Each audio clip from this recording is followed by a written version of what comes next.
ce qu'il faut faire mais boo toogee ba 20h nga ñëw RTS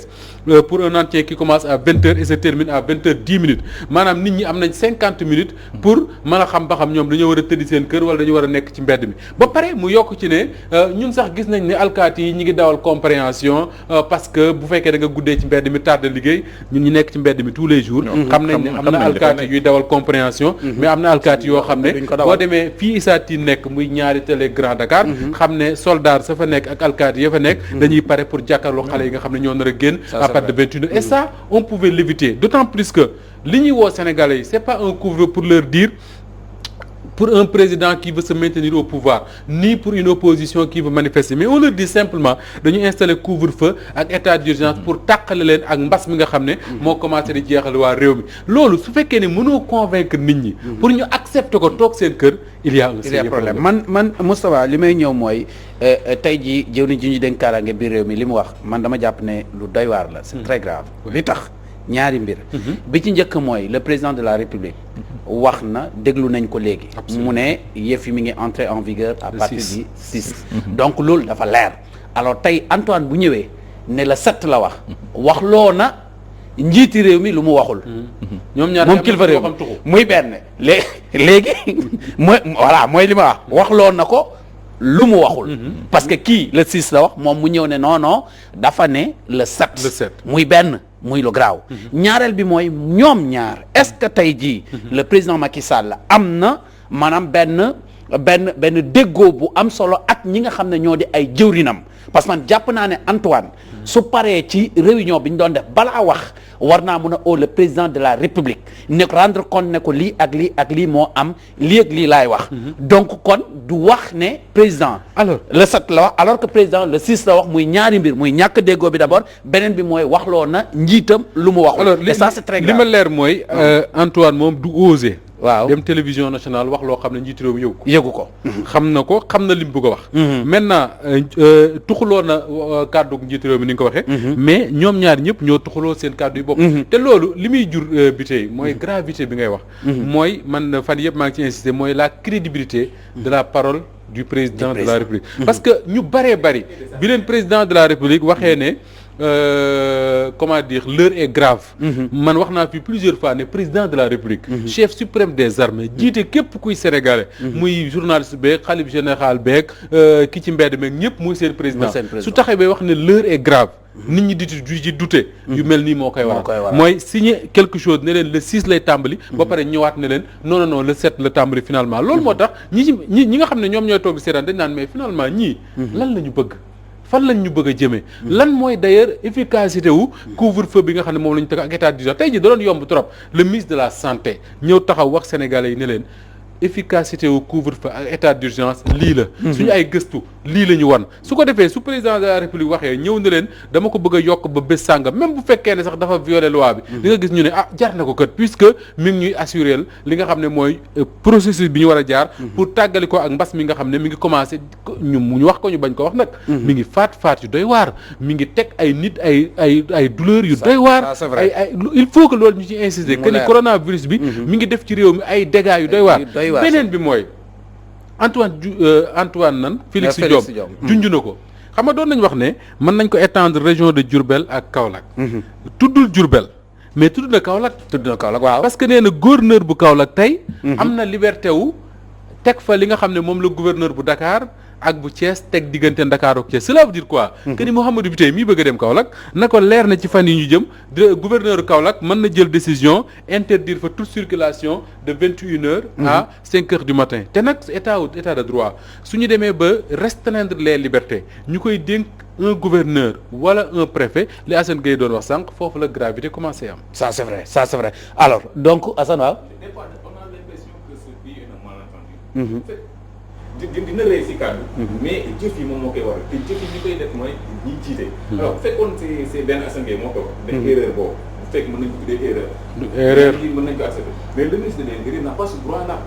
amul droit def yenn bassesse yi yenn erreur yi yenn jumte yi Moustapha Sane mi ngi posé wu njëriñu couvre-feu boobu mais boo xoolee ñoom chaque jour muy communiqué bi ñuy génn moom ministère de la santé amul coppite boo xamante ni mën nañ ko ressentir ndaxte couvre-feu bi si diggante le 6 jàpp le 17 12 jours yooyu bu ñu jëlee li nga xamante moom génnee nañ ko si ay benn bilan def nañ lu toll ak 23 508 tests. testé nañ 23 508 personnes. si ñooñu 3064 positifs moom moo ci am. 3064 si diggante 12 jours yooyu. 3064 positifs 86 décès 83 autant pour moi décès. juróom-ñett fukk ak ñetti doomu aadama ñàkk nañ seen bakkan si diggante bi ñu def couvre-feu muy le 6 jàpp le 17.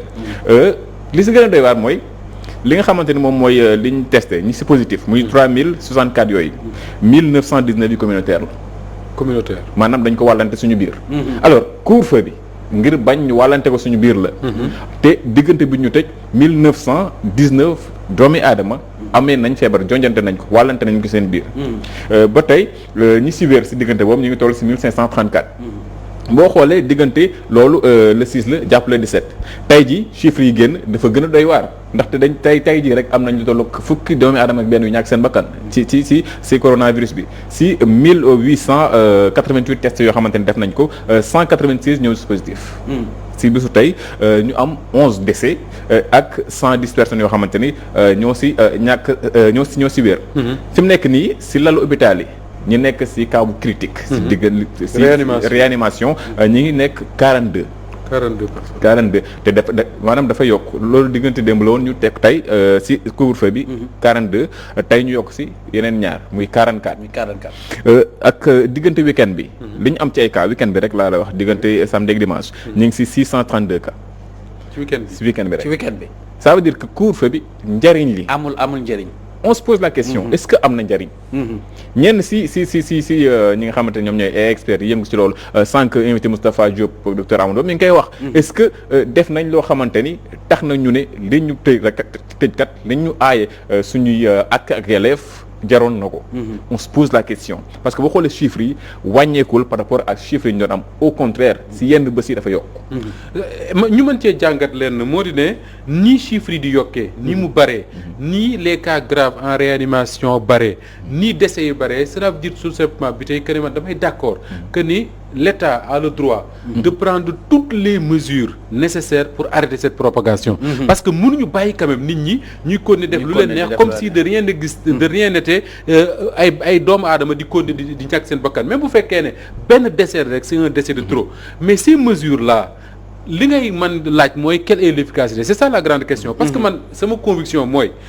Sénégal ñu suñu activité yi ci ëpp bëccëg gi lañ koy def bëccëg gi lañ koy def on vient travailler la journée on va au marché la journée on joue au football la journée buñ dee ngénteeg yëpp on le fait la journée alors est-ce que tey mënuñu woon a insister ci leen ñëpp d'accord nañ tey que ni le premier geste barrière mooy le masque masque comme ni ko Aly Ngouille Ndiaye doon waxee masque de qualité ñu takk ko fañ ko war a takk tey jii qu'est-ce que l'État du Sénégal fait pour que sénégalais bi nekk Guédiawaye sénégalais bi nekk Pikine sénégalais bi nekk Thiès sénégalais bi nekk Louga sénégalais bi nekk Ziguinchor lan la État wu Sénégal def pour que su soxlaa masque man koo am à sa disposition soo xoolee màggalu Touba du ñuy insister trop ci loolu mais bi tey yaa ngi fa woon Assane yaa ngi fa woon les jours yi nga xam ne ñoom ñoo précédé màggal bi ñëpp ñuy ñëw di ziyaare ci ay kilifa ay organisation ay entreprise lan la doon indi ay masque ay masque demoon nga ba biir kër Sëñ Touba bi nga xam ne fa lañ doon recevoir gan yow boo fa duggee ñu ne sa masque nga ne yoruma nga gis nit génne masque jox la ne la takkal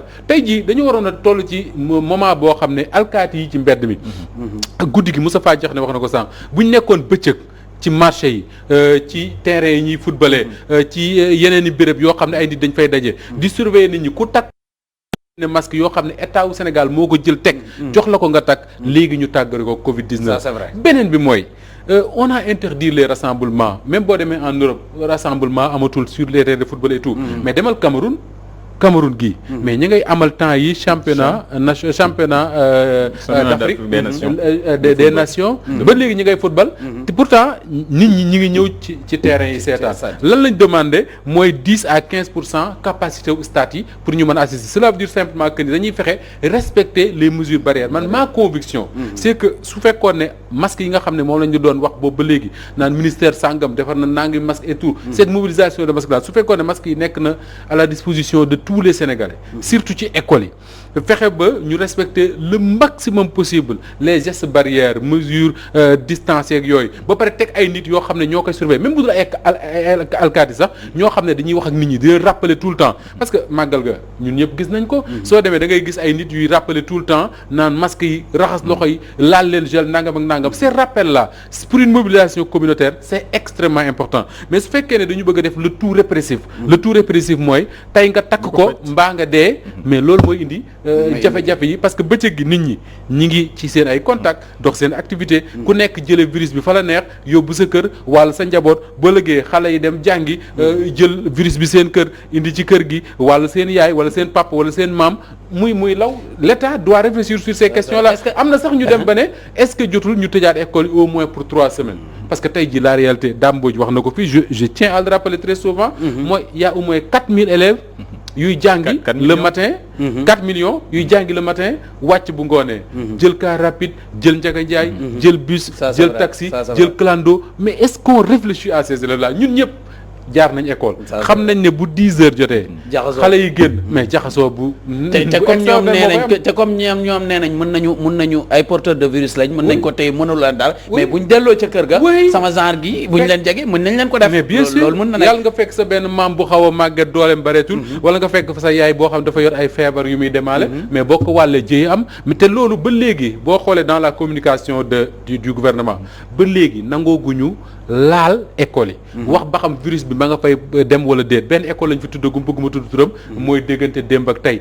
soo xoolee tey Saourou Sène mi nga xam ne moo jiite SAMES l'un des plus grands syndicats d'enseignants de ce pays ma nga woon Thiès lan la wax mooy li ko gën a inquiété mooy relâchement bi nga xam ne moom la gis ci l'école yi démb seetaan naa ci Walfadjri benn l'école boo xam ne ma nga nekk ca Linguère Daara école boo xam ne collège amul mur de protection amul dara principal ba nee na je fais tout ce que je peux pour protéger les élèves mais comme fu neex waaye duggee fu neex waaye génne école en 2005 ça fait 15 ans fu neex waaye dugg fu neex waaye génne mënoo protéger les élèves et il faut que l'État du Sénégal le ministère de l'Éducation nationale le ministère de la Santé ouvre les yeux sur ce qui se passe dans les écoles parce que man gëm naa ne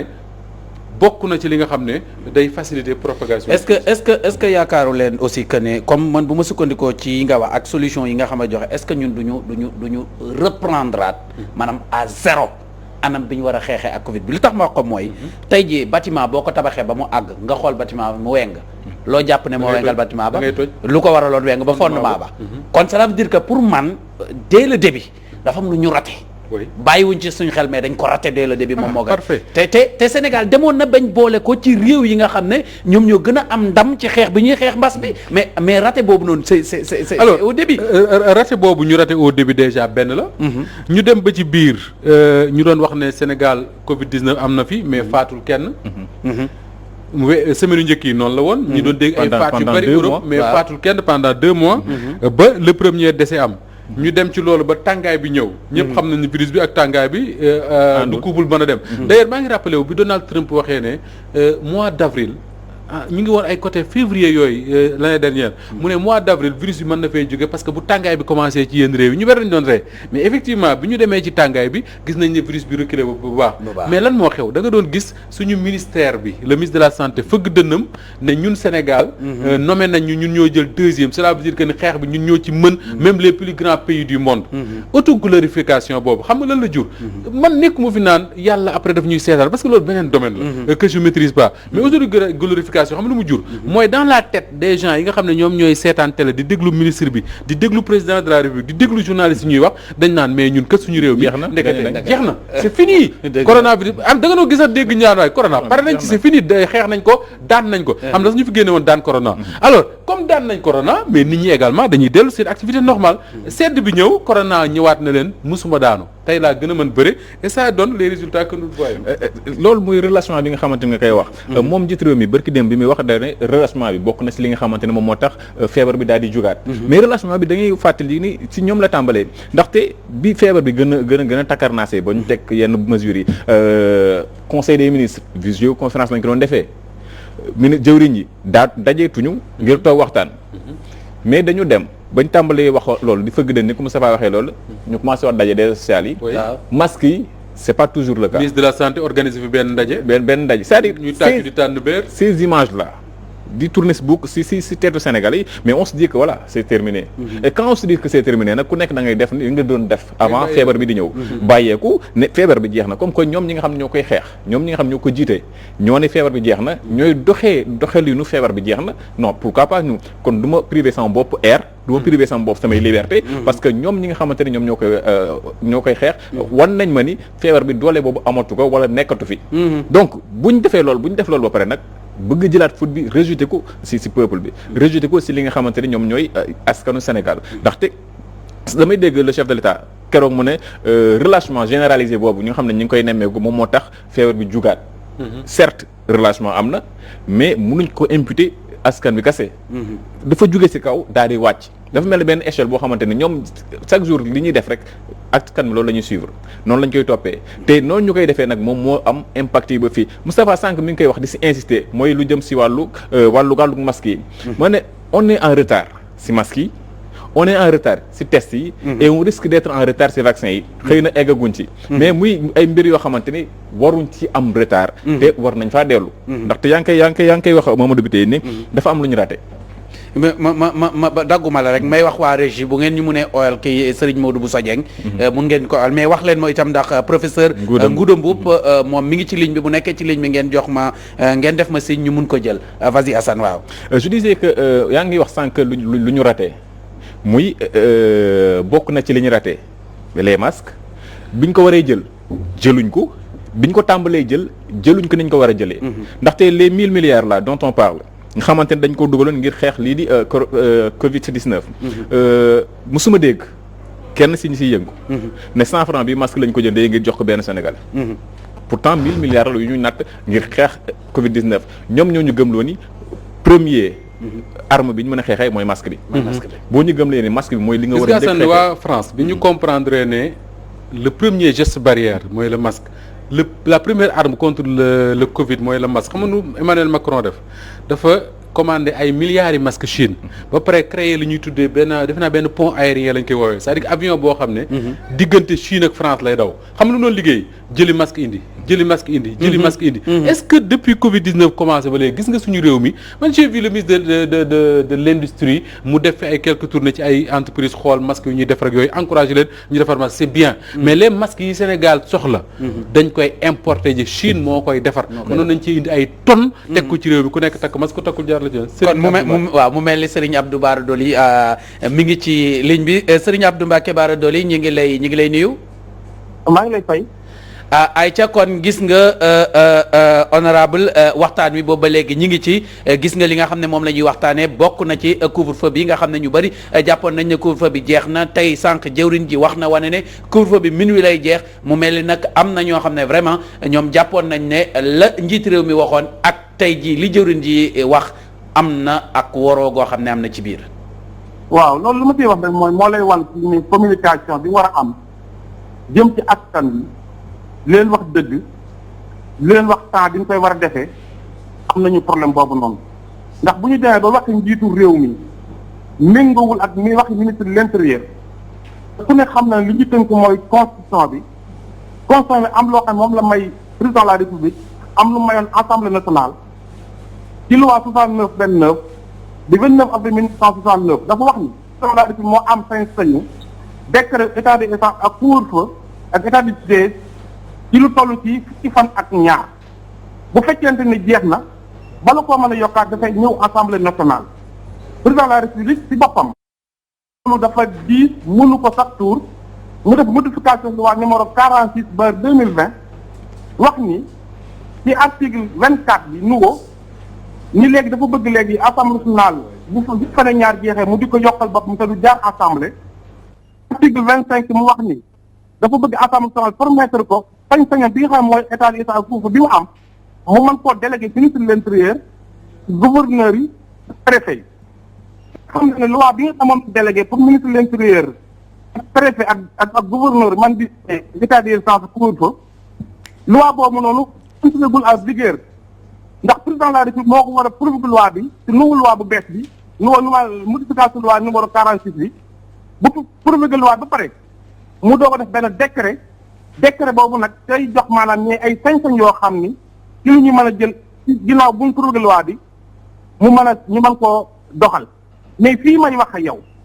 bépp gouverneur wala bépp préfet boo xamante ni jël nga dogal ci région ba nga nekk la nga jël valable tant que président de la République promulgué loi bu bees bii nga xamante ni dañ ko waroon attaqué te mujj ñu am ay signature ndax tey jii couvre-feu ay suñu tey wuru si woon a bokk démb ci bopp ci nit wi ci la jeex ndax le 6 la tàmbali woon war a jeex la 17 tey bi ñu xëyee dañoo waroon a promulgué loi bi ci suba ji xëy def ay communication wax ni kat président de la République promulgué loi bi ndax da doon xaar comme honorable Bara Dolly Cheikh Abdou Bara Dolly waroon a déposé moo tax mu doon xaar justice comme ñu déposé loi bi nag am na sañ-sañu bu juróom-benn fan jeexee moom promulgué loi bi loi bu ko promulgué nag ci boppam si lay nag doo ko joxee nag ndigal ministre de l'Intérieur ak ministre yeneen ndax di see boole ministre yeneen ci article 25 bu nouveau bu bees bi ministre yi ministre de l'Intérieur ak gouverneur ak préfet am nañu sañ-sañ ginnaaw bu ñu promulgué loi bi ñoom ñuy def maanaam couvre-feu seeni raison waaye fi ñu toll nii may wax ak yow ba jamono jii may wax gisuma benn yoon boo xam ne président de la République si loi bees bi promulgué na ko def na décret si loi bees bi loolu kon damay wan ni loi 69/29 ba léegi nii moo fi nekk assemblée wote na ko waaye bu ñu ko promulgué loi bi ñëggul en vigueur. léegi gouverneur boo xam ne dafa jël arrêté interdit lii wala lële lan moo ko ci mën a fekk. waa jamono yi may wax ak yow bu fekkee gouverneur. dafa jël arrêté pour maanaam téye sañ-sañu doomu aadama muy seen liberté ñooñu am nañu sañ-sañ attaqué ko ci yoon ndax loolu valable tant que président de la République promulgué loi bi muy loi numéro 46 ba 2020. est-ce que tey bu ñu ñëwaatoon assemblée pour demander prolongation bi ñaata temps la war a jël dafay yàgg wala déet. bu fekkoon dañuy ñëw assemblée nationale président de la République dafay nekk ba conseil des ministres. ñoom ñu adapté ko yónnee ko état yónnee ko maanaam procédure ñeenti fan lay duré. su boobaa dañuy sukkandiku ci loi habilitation article 77. su boobaa ci li ñuy def loi habilitation lañ koy jox pour que maanaam mu mën a diir 3 mois def ordonnance am foofu la gis lañ mën a sukkandiku pour yokkal président ci loi habilitation bi. d'accord. yaakaar naa loolu leer na Serigne Abdou ñu ngi lay gërëm di la sant bu baax a baax may wax rek au niveau de la régie bu fekkee ni itam jot nañ kii di Serigne Modou Bousso Dieng ngeen def ñu signe rek ñu bala ñuy pare tamit incha allah maam xarit Jéeri Fall dina ñëw wax ñu soxna si njiitu réew mi lan la doon waxtaane tey waaw loolu itam am na solo parce que ñi ngi ko doon xaar waaw ñi ngi ko doon xaar lan la doon waxtaane tey Aïcha mu mel ni nekkoon nañ ci ponk boo xam ne ponk bu am solo la Assane defe naa yow yaa nekkoon ci débat bi boo xam ne vraiment am na solo mais man li ma bëgg ñu ñëwaat tuuti xam nga bokk na ci tey jii Sénégal à chaque fois lu mel nii dafay faral di am.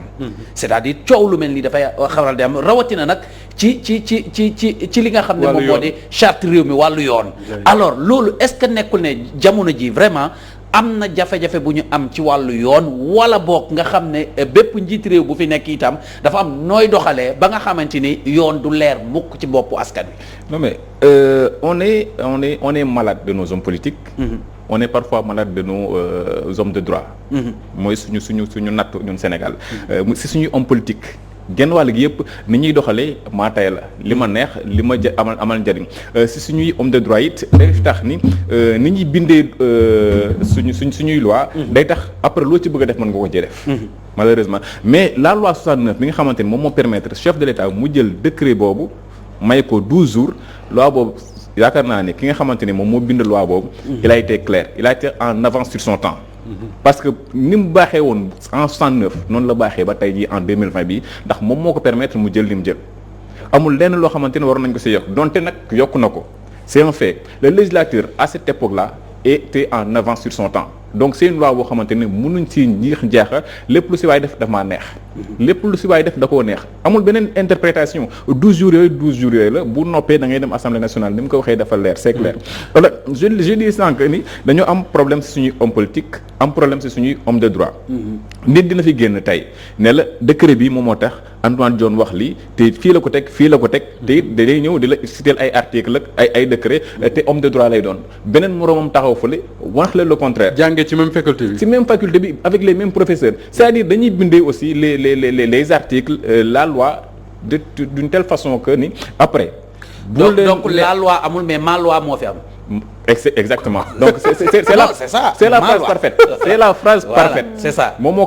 koy doxal nii laa ko gisee nii laa ko bëggee nii lañ koy doxalee malheureusement nag loolu jëmalewul réew su kanam. fekkee ma loi moo am daf ñuy delloo ci leneen moo di ne problème bi pour man nekkatul loi bi niñ ko bindee baax na ak baaxul parce que on peut l'interpréter de différentes manières grawul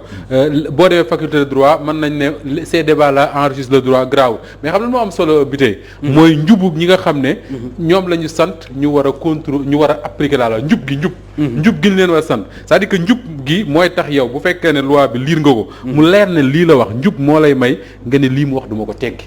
mais su fekkee ne njub gi amu ci mën nga koo interpréter nu la neex alors kon dañuy dem Grand Yoff ndax wax nañ leen ko sànq ne leen suñu naataango bi Issa Tine mi ngi ci mbedd mi di xool situation bi nan la demee Issa mu mel ni jamono ji ñu àddoo ngay teewlu yaa ngi foofu ci Grand Yoff ci mbedd mi bëggoon nañ nga wax ñu itam foofu naka lay fi demee ndax nit ñi sàmmonte nañu ak li nga xam ne moom la kilifa yi wax muy ñu wéyal couvre-feu bi wala itam am na ci ñoo xam ne ñoom dañoo jàpp ne daal couvre-feu bi jeex na.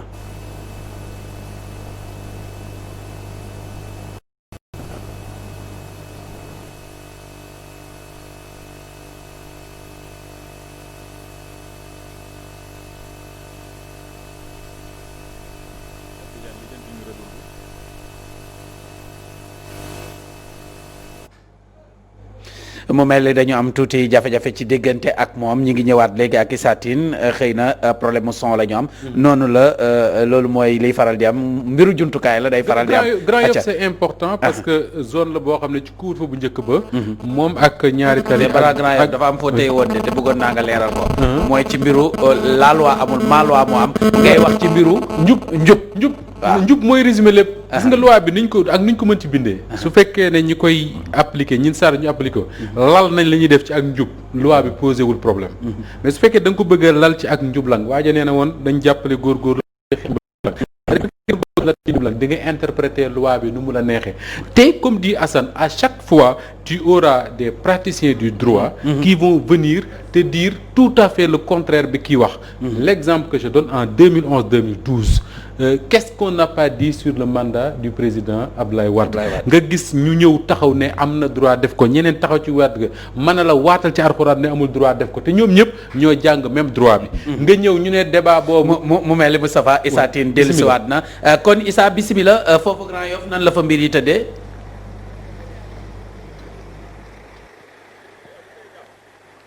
waaw Grand Yoff Mouhamadou bi tey mën nañu ne nag nit ñi dafa mel ni daal xëy na couvre-feu bi joxuñu ko fulla jiñ ko waroon a jox rawatina itam ni nga xam ne noonu la Antoine Diome yëkkati ay kaddu ndax gis nañ ne kaddu yi xëy na ñu bare bari niñ ko jàppe mooy dañ koo xaw a yéex a yëkkati tuuti ndax bu fekkente ne couvre-feu bi 21h la war a commencer moom mu wax 20h ne couvre-feu day amaat donc loolu nag yaakaar naa dina xaw a jur ay jafe-jafe moo tax ba ñi ngi gis nit ñi ñuy doxi seen yitte xëy na nag melul comme nam daan mel ci su jamono couvre-feu jotul mais ba léegi terewul nit ñi ngi joxi seen yitte bu ngeen xoolee ci suñ ginnaaw di ngeen gis ñu nga xam ne ñi ngi romb boobu ba léegi di doxi donc di dem ak a ñëw di jaabante ak woto yi loolu nag mën nañoo nemmeeku ne en tout cas mooy lu ñu mën a gis fii ci Grand Yoff xëy na couvre-feu am na fii nit ñi ñenn ñi ngi ci seen biiri kër mais am na ñu nga xam ne nekkuñu seen biiri kër donc ñi ngi fexe ngir daal maanaam mën a doxi seen yitte donc yàqul leen dara am na sax ñu nga xam ne ñi ngi jàkkaarloog ñoom Baye Zal bu fekkente ne mën nañ leen a dem jëm leen a jëli ngir rek ñu xool li nga xam ne moo am file ci Grand Yoff donc yaa ngi gis noonu Mouhamadou bi tey dafa mel nag xëy na caméra bi la ñenn ñi xaw a ragal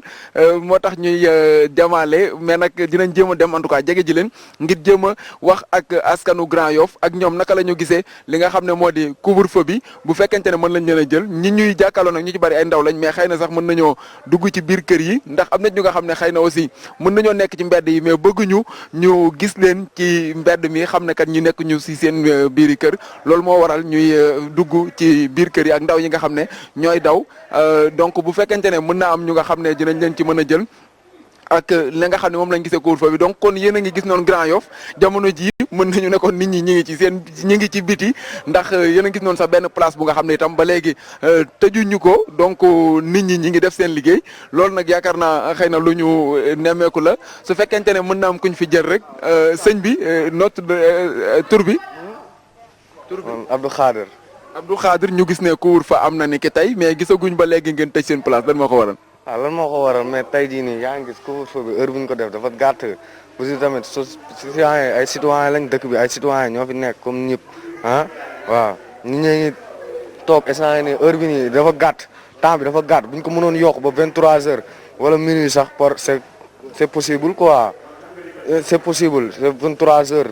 moo gën quoi moo gën ay 21h dafa gàtt am na ñoo xam ne dañuy war a ñibbi ba Kër Massar ñi war a ñibbi ba Tëngéej waaw am na loo xam ne waaw du rafetul quoi du yoon bu ma soñoon ñu wàññi ko waaw. donc Mouhamadou Biteye gis nga mi ngi noonu donc mu di restaurant bu nga xam ne ñoom tëjaguñ ko en tout cas ñi ngi wéy di liggéey bu fekkente ne mën na am rek ñu nga xam ne jël nañ leen fii rawatina itam ci wàllum couvre-feu bi donc ñu jëm leen a xool rek sëñ bi tur bi. tur Babacar la. ñu gis ne couvre-feu tegaat nañ ko ci diwaanu Ndakaaru ni ki tey jii sax lañ joxe nouvelle bi yéen naka ngeen ko gisee en tant que askanu Grand Yoff. bon dañoo bett. surprendre nañu trop sax man je voyais que Macky Sall respecte un peu les Sénégalais mu annoncé woon ko au début parce que couvre-feu bi si je ne me trompe pas jeex na depuis samedi si je ne me trompe pas samedi ou dimanche ni ki démb dimanche donc je voyais que mu teel a def conférence am teel a def réunion pour annoncer les Sénégalais nit ñi bañuñ couvre-feu mais la manière dont bi mu koy defee peut-être loolu la ñu àndul daal. waaw loolu vraiment ànduñ ci waaw su ma sañoon tamit ñu revoir les choses tegaat affaire yi ñi nga xam ne si noonu la war a mën a demee pour que sénégalais gën a mën a comprendre gën a mën a xam lan moo sabab lii carrément. yéen lan la leen di yàqal exactement rawatina ci fii ñu leen fekk. waaw mais li mu yàqal bari na trop surtout ci restaurant bi boo gisee heure bi pratiquement da doon fees ak nit tellement nit ñi dañ doon ñëw di jënd. chaque jour que Dieu fait mais depuis couvre-feu bi mu ñëwee ba léegi revenu maire bi day baissé et c'est normal tamit ndax tamit liggéey bu nit di liggéey comme que ñëpp ci lii la ñu am te boo xoolee kër gi ci lii la ko yor et tout ça bon bu nit ñi di wàcc heure bi pratiquement li mu doon defar dootu ko defar li mu doon am dootu ko am moom bon président yi dañuy toog di def lu leen neex xam nga tamit loolu dafa xaw a doy waar tamit waaw. ñu di ko jaajëfal bu baax a baax Mouhamadou Biteye kon mi ngi noonu mu nekk victime mu couvre-feu rawatina itam les impactés du couvre-feu loolu nag mu di conséquences yi nga xam ne mën nañ ko cee nemmeeku yéen a ngi gis noonu maire bi muy wax mi ngi ne ci biir donc mu di ñu nga xam ne dañuy daan seen doole mais am na sax loo xam ne yàqal na leen ko sama yaay bu fekkente ne mënoon naa jege ñu jëm ko cee laaj moom itam xalaatam mu yëkkati ay kaddu jëmale ko ci couvre-feu bi ndax ñoom itam nekk nañ ñu nga xam ne couvre-feu bi impacté na leen bu baax a baax donc loolu itam nekk loo xam ne moom lañ fi nemmeeku Mouhamadou Biteye rawatina jafe-jafe yoo xam ne am na fi ci wàllum couvre-feu bi donc yaa ngi koy dégg muy expliquer que ni bu njëkk seen chiffre d'affaires daan na yéeg mais ak couvre-feu bi jamono ji daanaka duñ gis sax ñu fi reer si ñoo ngi gis sàng nii ku nga xam ne ay ñaari nit ñett nit lañ fi fekk mais ba léegi nag tëjaguñu carrément donc am na ci ay clients yoo xam ne ñi ngi fi des loolu nag nekk loo xam ne moom lañ fi mën a nemmeeku donc mu di couvre-feu bi ak jafe-jafe mais itam feneen foo xam ne ñëw na ci sax muy fu am solo muy annonce bi période bi ñu ko joxee ndax xam nañ ne ni ki tey jii bi minuit jotee ci la couvre-feu bi jeex donc kon mën nañ ne guddik dimanche jàpp lundi ci la couvre-feu bi jeex pourquoi annoncé wuñu ko ba 20h donc ñuy doog a wax ne couvre-feu bi dañ koy teg donc loolu itam yaakaar naa nekk na loo xam ne jafe-jafe la ci askan bi ak coow loo xam ne itam juddu na ci donc ku ci nekk ak ni nga ko jàngatee xëy na bu fekkente ne Baye Sall mën nañoo dem ci feneen rek ñu jéem a xooli yeneen ñu nga xam ne xëy na couvre-feu bi nañ ci ndey jàngat rawatina itam ñoo xam ne ku ci nekk ak li nga ci dund comme li ñu wax ku ci nekk ak li nga xam ne moom la yàqal ci sa wàllum liggéey loolu yëpp ñu war cee ñëwaat Baye Sall kon mën nañoo àndandoo ñu jéem a génn xoolaat ñeneen ñu nga xam ne itam couvre-feu bi xëy na indil na leen ay jafe-jafe ak yenn ci ñu nga xam ne xëy na ils sont impactés par le couvre-feu donc am na ñu nga xam ne ñu ngi nii di jàkkaarloog ñoom ñu nekk ci koñ bi mu di askanu Grand Yoff donc bu fekkente ne rek mën nañ leen a jël sëñ bi na nga def. maa ngi rek. naka ngeen gisee couvre-feu bi nga xam ne yokkaat nañu ko ni ki tey. gis nga de affaire bi da doy na waar trop doy na waar mais xam nga.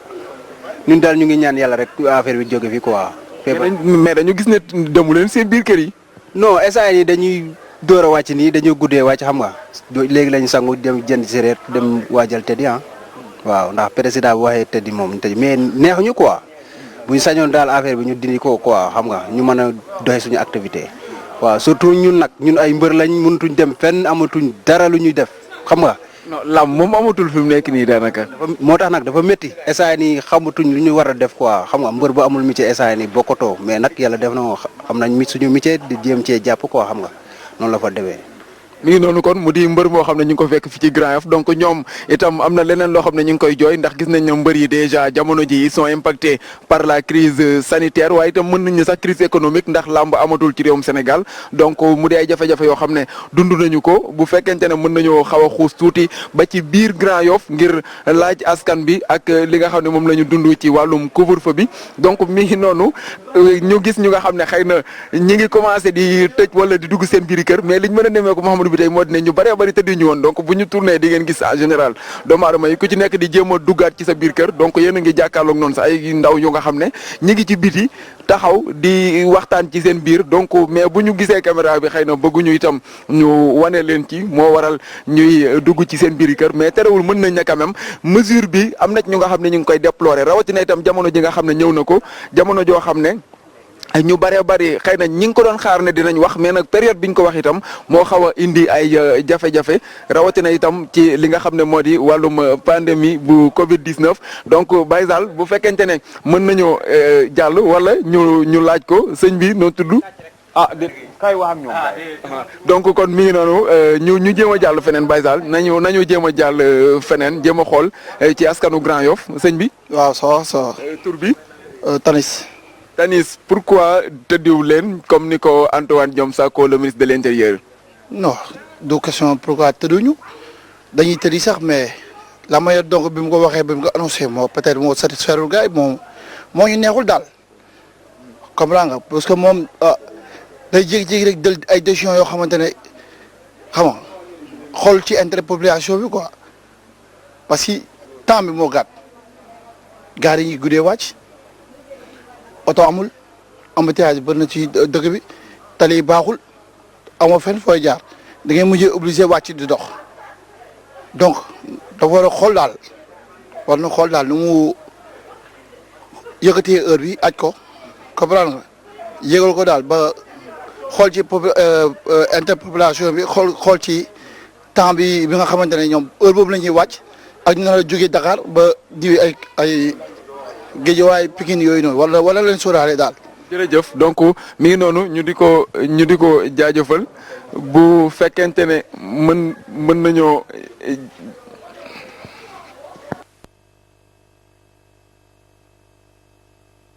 jéem a jëlaat keneen ñu jéem a xool ba xam ñoom itam askanu Grand Yoff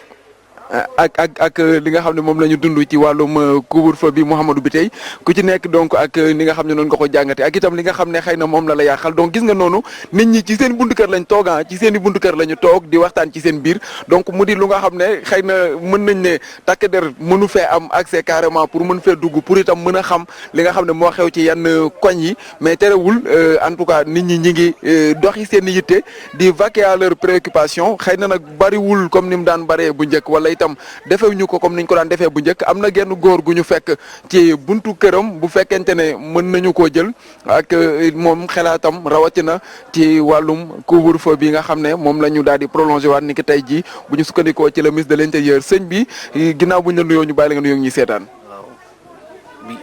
loolu la doon laajte noonu. ci wàllum couvre-feu bi ni ki tey yokkaat nañu ko bu ñu sukkandikoo ci jëwriñ ji ñu dénk wàllum biir réew mi yéen naka ngeen ko jàngatee en tant que askanu Sénégal. nan la ko yokkee bi mu koy taxawal dafa waxoon nit ñi ki kay le 17 lay jeex tey le 18 xanaa boobu bu ñu demee ba koy yokkaat kay dafa war a wax ak nit ñi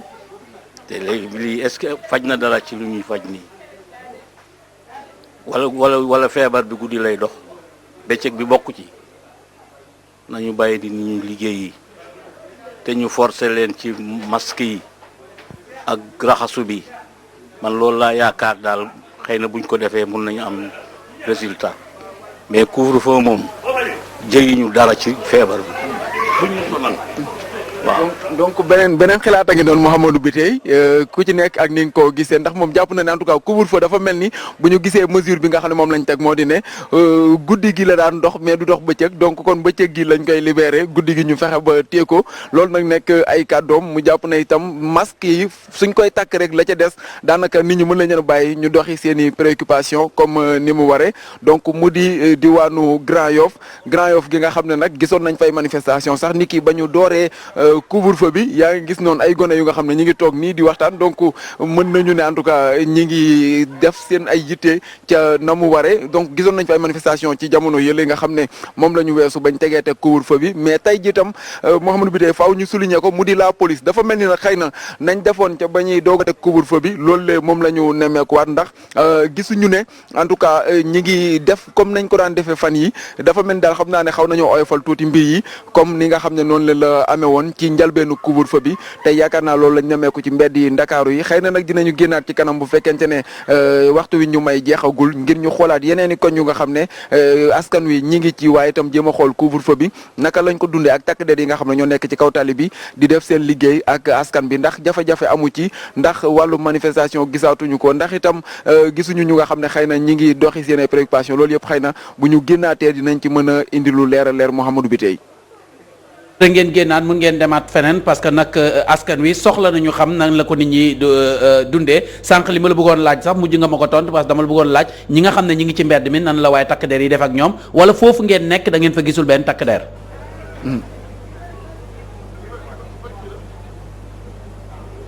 non gisuñu benn takk der xam nga takk der yi Mouhamadou Biteye ci tali bi la ñuy yem donc ñii nga xam ne ñoom la ñuy janool ci biir Grand Yoff amul ay takk der daanaka mbedd Grand Yoff xam nga takk der duñ dugg ci biir mbedd yi naan dañuy topp nit ñi di leen dóor wala di leen wax ñu takk masque ak yooyu comme nañ ko doon defee ca couvre-feu bu njëkk ba donc bii mën nañu ne seen liggéey daanaka ci tali bi lañ koy yemale mais mbedd Grand Yoff yi boo xoolee yaa ngi gis nit ñi jël boobu ba léegi donc fekk ñu leen sax ci seen biiri kër ci buntu kër yi lañ leen fekk ñii ci mbedd yi gis nga sànq ki nga xam ne moom lañ jël mu ne reer la doon jëndi donc kon mën nañu ne takk der yi ak siw ñu ci biir koñ yi carrément koñ yi nga xam ne xëy na fi la askan bi gën a concentré wu mais tali bi la ñu yem te tali bi xam nga ay woto nga fay gis woto yi circulation yi te ñi nga xam ne ñooy yor seen i oto jamono ji mën nañoo jàpp que ni itam yor nañu autorisation ndax xam nga ne ku yorut autorisation doo dawal sa oto ci guddi gi donc kon fi nga xam ne fa la mbir yi gënoon a ëpp daanaka muy ci biir askan bi côté boobu noonu dañ ko xaw a bàyyi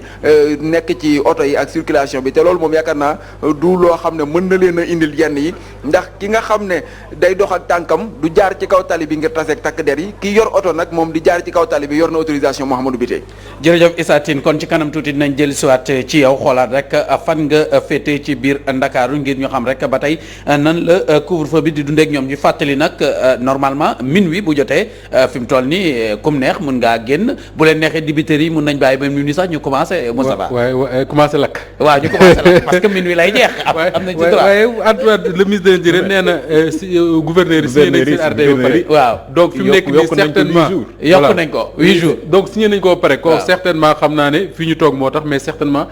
buñ ko publier wu léegi ñu publier ko. di ci profité rek bi tey di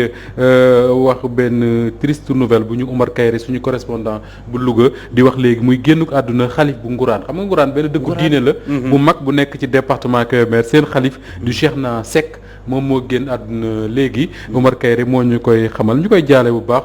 suñu mbokk yooyu nekk foofule ca Ngourane muy dëkku diine bu mag foofule ca département bu Kébémer région bu Louga. inna lillahi wa inna ilayhi rajiun yàlla na ko yàlla yërëm te xare ko aljana ñuy jaale comme ni nga ko waxee rek groupe Walfadjri yëpp di jaale ay mbokkam ak ay jegeñaaleem acca sànq maa ngi koy wax au niveau de la régie ngeen jàppale ñu ci Serigne Modou Bousso Dieng mu mun a dugg parce que mi ngi insister di leen woo ngir mu mun a dugg ñu mun a jokkoo ak moom mais Pierre-Edouard Faye daf ma yónnee benn affaire léegi bu xaw a leeralaat li ñu doon wax ci jëriñ ji ñu denk kaaraange biir réew mi mooy communiqué bi nga xam ne moom lañ ko génne mu bàyyee ko ministère de l'Intérieur yaa ngi dégg mi ngi ma ko yónnee mi ngi def article premier mu ne en application des dispositions du décret numéro 2021-01 du 5 janvier 2021 mu ne proclamant l'état d'urgence sur toute l'étendue des régions de Dakar et Thiès sont interdits mi ngi nii sont interdits du 6 au 17 janvier 2021. voilà mooy li Moustapha Diakhaté te mooy communiqué bi nga xam ne moom moo bàyyee ko ci makkaani jëwriñ ji ñu dénk kaaraange bi réew mi moom moo taxawaat tey jii ne yëf yi le 7 la commencé jëm jeex le 18 alors que communiqué bi ñi ngi ko ci def bu baax a baax merci beaucoup Pierre Faye voilà di wane ne rek sénégalais jafewul c'est-à-dire jafewuñu c'est-à-dire wax ñu li nga bëgg ñu tënku ci loolu maanaam bu tegoo ci yoon ñëpp ànd ci parce que gis naa ne gars ñi dëgëruñ boppam parce que léegi dem nañ ba commencé tàmm mbir mi voilà dëgëruñ bopp nañ leen wax rek ñu def li ñu bëgg quoi donc jaratul ñuy te sax ci jéem a ragal dara li gën a doy moo di ne venant de Antoine Félix Diome ak toute la charge négative bi nga xam ne moom moo ànd ak nomination au ministère de l'intérieur ñu bari lu bari waxal nañ ko naan moom moo rendi Khalifa Babacar Sall moo rendi Karim Wade dañ ko fee teg pour que mu rendi keneen ku nar a empêcher Macky Sall mu am un 3e mandat ku mel noonu da nga war a nekk ku irréprochable surtout nag irréprochable surtout et tey malheureusement il est passé complètement mu mel ni Serigne Modou Bousso Dieng bi ñu doon wax mi ngi ci buumbu jokkoo bi sëñ bi ñi ngi lay nuyu di la ziar. oui di la jaajëfal asalaamaaleykum wa rahmatulahi taala wa barakatu. waaleykum salaam wa rahmatulahi taala wa barakatu. mu mel ni sëñ bi seetaan nga li nga xam ne moom moo di rek débat bi waxtaan wi waaye itam seetaan nga sànq kàddu yi nga xam ne jëriñ ji di dénk kaaraange bi réew mi yëkkati na ko jëmale ko ci couvre-feu bi tey ji lan nga ñu mën a wax ci njàngat ci li nga xam ne moom nga jàpp ne loolu moo am. D'abord comme ni ko ñëpp constaté am na ay incohérences mais au-delà de tout cela il faut reconnaître que rek le ministère de l'Intérieur est un ministère de souveraineté très très important dans un pays qui gère la sécurité et d'autres domaines comme renseignement, comme administration territoriale, comme élection. Il y a plusieurs domaines que le ministère de l'Intérieur gère. Et su ko dégg surtout xale boobu nga expérience. Dans les explications du ministre da nga xam ne kii daf mel nañ ko bind rek nga ko demal wax nangam bu ko passé xamul ci dara. sans aucune perception défavorable wala dara daal waaye pour wax dëgg ak constater la réalité. Donc d'ailleurs lii erreur la ñëw bi mu ñëwoon Touba yor xaalis erreur la bari na erreur yu mu defagoon génne benn communiqué 2 heures du matin pour menacer un parti politique simplement erreur la ci koo xam ne defagul 3 mois loolu moom sama constat la mais ma ñëw nag ci couvre-feu bi encore. da bëgg a wax ne du ma insister ci la légalité d'une mesure ou d'une décision du gouvernement ou du président mais da ngay xam ne rek la substance du droit c'est la solution sociale c'est le bon sens mais actuellement ku ne xam na ne couvre-feu du bon sens couvre-feu ça sert en quoi du yaa ngi gis isaatin mi ngi wane nit ñaa ngi dox ci mbedd mi mais naka ngay ay nit ñu génn guddi 21h à 5h ou à 6h du matin ba noppi suba nit ñi di xëyee dajaloo wàcc ci marché yi ñu xëyee dajaloo wàcc ci oto yi ñu xëyee dajaloo wàcc ci kër yi ça sert en quoi est-ce que bi ñu imposé couvre-feu ak léegi le taux des cas positifs dafa wàcc non c'est le contraire couvre-feu tëjoon nañ fi Sénégal gi yëpp avec état d'urgence qui concerne tout l'étendue du territoire 3 mois durant jariñul woon dara lan moo ci war a dugal président encore bonne pression loolu indi fi rek ay yu kenn xamul ay émeutes ay mécontentement yoo xam ne day causé waat leen te nag jariñul dara et je pense que lu jariñul dara kenn du ci insister et paraît que le président veut insister parce que français yi ñuy roy wala européens yi bokkuñu ak ñoom ay réalité ñoom ñu ngi ci plus de ay 39 000 morts ñun amaguñ sax 20 000 cas dont moins de 500 ou 600 morts pendant 1 an presque lan moo indi complexe ñu leen di roy bu Macron waxee démb président wax tey su ma ko nee 18 heures ñu ne 18 heures bu ñu mais c'est ça le grand problème nation bu nekk dañ ko gérer selon ses réalités moi je suis désolé bi toppat je voudrais tirer l'attention du président à Touba la situation est grave parce que à cause de leur mauvaise communication wax naa ko fu ne wax naa ko président waxu naa ko fu ne ne leen communication bi baaxul tax na Touba gëmuñu ne maladie bi am na nit ñaa ngi feebar nañ ci biir kër yi kenn demul hôpital kenn takkul masque kenn gëmu ko parce que masque taluñu ko te dimbaliwuñu ci masque mais pourquoi président milliards yooyu yëpp mu dégagé plus de 1000 milliards première fois deuxième fois bi xaw ma ñaata waa mais lu tax amuñu rubrique achat de masque ngir dimbali population yi ñu am masque bu ñu ko amul duñu ko takk ki xëy di wut 200 francs pour jox dépense am pour jox ko soxnaam dépense du jënd deux masques yu 100 francs soyons sérieux et puis sur le terrain Touba bi ma nekk nii donc j'ai distribué plus de 150 000 masques démb ak tey maa ngi nii wër ci marché yi di ko distribuer gisuma kenn ku koy distribuer dara am du responsable politique du responsable gouvernemental du dara mais dëgg-dëgg nag vraiment il faut être cohérent mënoo ne lii mooy première mesure bi ëpp solo ba noppi yow nga yor état yor gouvernement te doo jàppale kenn damay tirer attention président ci loolu Touba fii catastrophe lañ jëm parce que nit ñi gëmuñu ko nañ orienté waat communication bi convaincre nit ñi sensibiliser leen ñu gëm ne maladie bi am na parce que mënuñ jëlee corona ci Sénégal ba noppi Touba dese ko te it Touba gëmuñu ko te dunduñu ko voilà mon constat que je voulais passer ci seen antenne. kon daal sëñ bi gis nga ne daal li nga xam ne nii moom moo am ni mun nañu jàpp ne sax dafa am benn genre vide juridique bu ci am maanaam li ma bëgg a wax moom mooy situation bu mel nii dafa mel ni ñoom prévoir ñu woon ne mën na nekk. déedéet c'est que du ma sax insister c'est que je voudrais être beaucoup plus objectif mooy du ma insister ci la légalité des mesures. Est-ce que mesure bi war naa yem 0 heure war naa yem moi je parle simplement directement au bon sens mooy lan moo ciy jariñ nit ñi parce que j'invite le président d'être très responsable bu constater que couvre-feu bi amul njariñ mais nan la ci insister waat ay 8 jours encore di jox ay gouverneur est-ce que gouverneur am na pouvoir u prolonger couvre-feu gouverneur mën na arrêter trafic bi mais mënul obliger nit ñi ñu dugg seen biir kër gouverneur amul pouvoir boobu donc je pense en tout cas daal bari naa ay inquiétudes mais li ma gën a ñoŋal soxal daal mooy population Touba bi ma nekk nii yaa catastrophe président na changé ministre bii nga xam ne communication bi baaxul daf ko tourner autour de moom directeur de prévention son directeur de cabinet et directeur de la santé or lii c'est une affaire nationale ñëpp ci war a jàpp ñëpp ci war a wax mobilisation bi jàll mais mobilisation bi bu jàllul mënoo derrière toute personne nga teg fa un agent ce n'est pas possible c'est la communication qui est défectueuse qui est désastreuse voilà.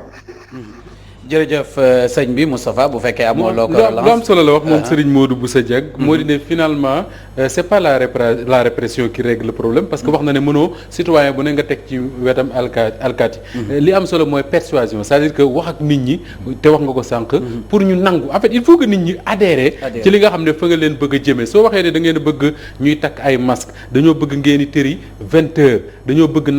nangam le plus important mooy comment faire pour yóbbu leen ñu adhérer ci wax jooju et xaw ma de mais j'ai l'impression que le président de la République ci boppam am na difficulté pour yóbbu nit ñi ñu adhérer à son discours ànd ak moom dans le combat te loolu bokk na ci li ko jur mooy bi ñu déparé Covid-19 bi rek del xool au mois de mars début mars dañu woote ku mel ne Ousmane Sonko dem wuy ji Idrissa Seck dem wuy ji Khalifa Sall dem wuy ji Y'en a marre dem wuy ji ñeneen ak ñeneen dem wuy ji Sénégal yëpp booloo def benn takk mais dès que ñu commencé tudd 1000 milliards tudd ay ndimbal tudd ceeb bu ñuy jënd dawlin gu ñuy jënd séddale nga gis problème yi commencé friction yi foofu la commencé et ba léegi nii on a un problème pour amener les Sénégalais à adhérer au combat te nag combat boo xam ne yow bis bu nekk nga teg sa bët ñu ne diw faatu na loolu moo ko yóbbu bis bu nekk nga dégg ñu ne 45 personnes ñi ngi nekk à réanimation ngay seetaan ci réseaux sociaux yi di gis ñu feebar ba wér di la nettali ni mu méttee li ñu daj yàlla na ump ñëpp ñuy seetaan nga am problème pour kooku nga amani ko mu jël les dispositions nécessaires pour loolu bañ ko dal y a un sérieux problème moo tax ma yaakaar ne comme njiitu réew mi xëy na dem na ba tële ci loolu sànq maa ngi ko laaj docteur ba ne ko est-ce que bu soxnaam jëlee kàddu wax ci dina tax Sénégalais yi adhéré ci loo xam ne borom këram wut na ko ba sonn nanguñu adhéré parce que boo xoolee quand même boo xoolee Touba pendant le Magal mais nit ñi dañu adhéré ci benn discours mooy discours Serigne Mountakha Bachir Mbacké soo xoolee Medina Baye événements yi fi xew yëpp les tristes événements d'abord avant génnu Papa Cheikh génn àdduna Seyda Mariama Niass ak même le gàmm nit ñi dañu adhéré à un discours boo xam danaan leen man ngeen a ñëw de ñu ànd taxawu delloo njukkal koo xam ne àddunaam gépp daf ko nekkoon ci fayda bi di jëriñ yoon wi mais bu ngeen koy ñëw nañ ko def dans le respect des mesures barrières nit ñi adhéré ci loolu problème boobu la Macky Sall am comment tenir un discours boo xam ne les Sénégalais dinañ adhérer ci lim leen di woo. mais ça c'est le président ou l'entourage du président maanaam ñi nga xam ne. non mais c'est le président d'abord. non xam nga moi je pense que. xam nga foofu lu tax ma laaj la loolu. xam nga dama jàpp ne tey Moustapha bu fekkee ne man ngeen fal ma jiite réew mi. tey ma am Moustapha am Assane am Mame Khady pour man. bu ma defee erreur de communication dama jàpp ne yéen ñi nga xam ne yéen a yor sama communication. tey ne yéen a deful seen ab liggéey. c'est-à-dire qu'il y a un ensemble de faits. un ensemble de facteurs. boo xam ne ñoom ñooy ànd pour que la communication pour que la mayonnaise prenne comme ni ñu koy waxee. Ok. c'est-à-dire que d'abord il faut que le président de la République xam lan mooy ay les cibles am d'abord c'est ça la plus grande difficulté c'est-à-dire que déterminer am na defe naa ñiy def marketing ñoo ko wax benn xaw ma séquence xaw ma nu ñu ko tuddee affaire yooyu. segmentation exactement c'est-à-dire que xam d'abord ñan ñooy la cible du discours. Est-ce que da ngay wax pour jëmale ci kilifa yi. Est-ce que da ngay wax pour jëmale ci ndaw ñi. Est-ce que da ngay wax pour jëmale ci communauté yi et cetera et cetera. Ces questions-là il faut qu'on parvienne à les comprendre mais tey da ngay am impression que yenn Sénégalais dañuy déglu président Macky Sall muy wax. Au lieu que ñu gis le chef de l'État le chef suprême des armées le père de la nation le xaw ma naan le gardien de la constitution comme disait kii nu ñu koy waxee Mansour Mbaye dañuy gis un chef de parti buy wax ak ñoom ils ont l'impression que ki leen di waxal daf leen di wax pour des intérêts particuliers et non pour l'intérêt général et loolu day poser un problème du discours te loolu amul benn expert en communication bu la koy régler on aura beau faire des stratégies développer tout ce qu'on veut il appartient au chef de l'État de réussir à tenir ce discours de vérité là et d'ailleurs Serigne Mbaye Sy Mansour bu khalife général des Tidianes depuis le début daf ci insister naan nañu tegal les Sénégalais nañu wax Sénégalais yi dëgg un discours de vérité c'est-à-dire que depuis le début on aurait dû tenir aux Sénégalais un discours de vérité gis nga dès que le chef de l'État taxaw ak Sénégalais yi di leen l'heure est grave ñëpp adhéré mais au fur et à mesure ñuy dem dañuy gis comme ni sëñ Modou Bousso Dieng wax sànq des incohérences dans le discours gis des incohérences même dans la prise de décision bi ci gën a am solo mooy état bu début décembre je pense quand on a dit aux Sénégalais on va remanier le gouvernement créer un gouvernement d'union nationale parce que réew mi dafa toll foo xam ne dañoo soxla ñëpp àndaat parce que lii di ñëw bàyyiwuñu te buñ ci jógul dinañu faagaagal mais qu'est-ce qu'on a vu dès que ñu former le gouvernement dès que ñu séddale postes yi les Sénégalais qu'est-ce qu'ils disent ah mais nii dañuy profiter ci corona bi pour di cëru foofu la terme corona business génne te ce terme corona business là mooy tax tey nga dégg waa ji nekk Grand Yoff naan la ñun mënuñu comprendre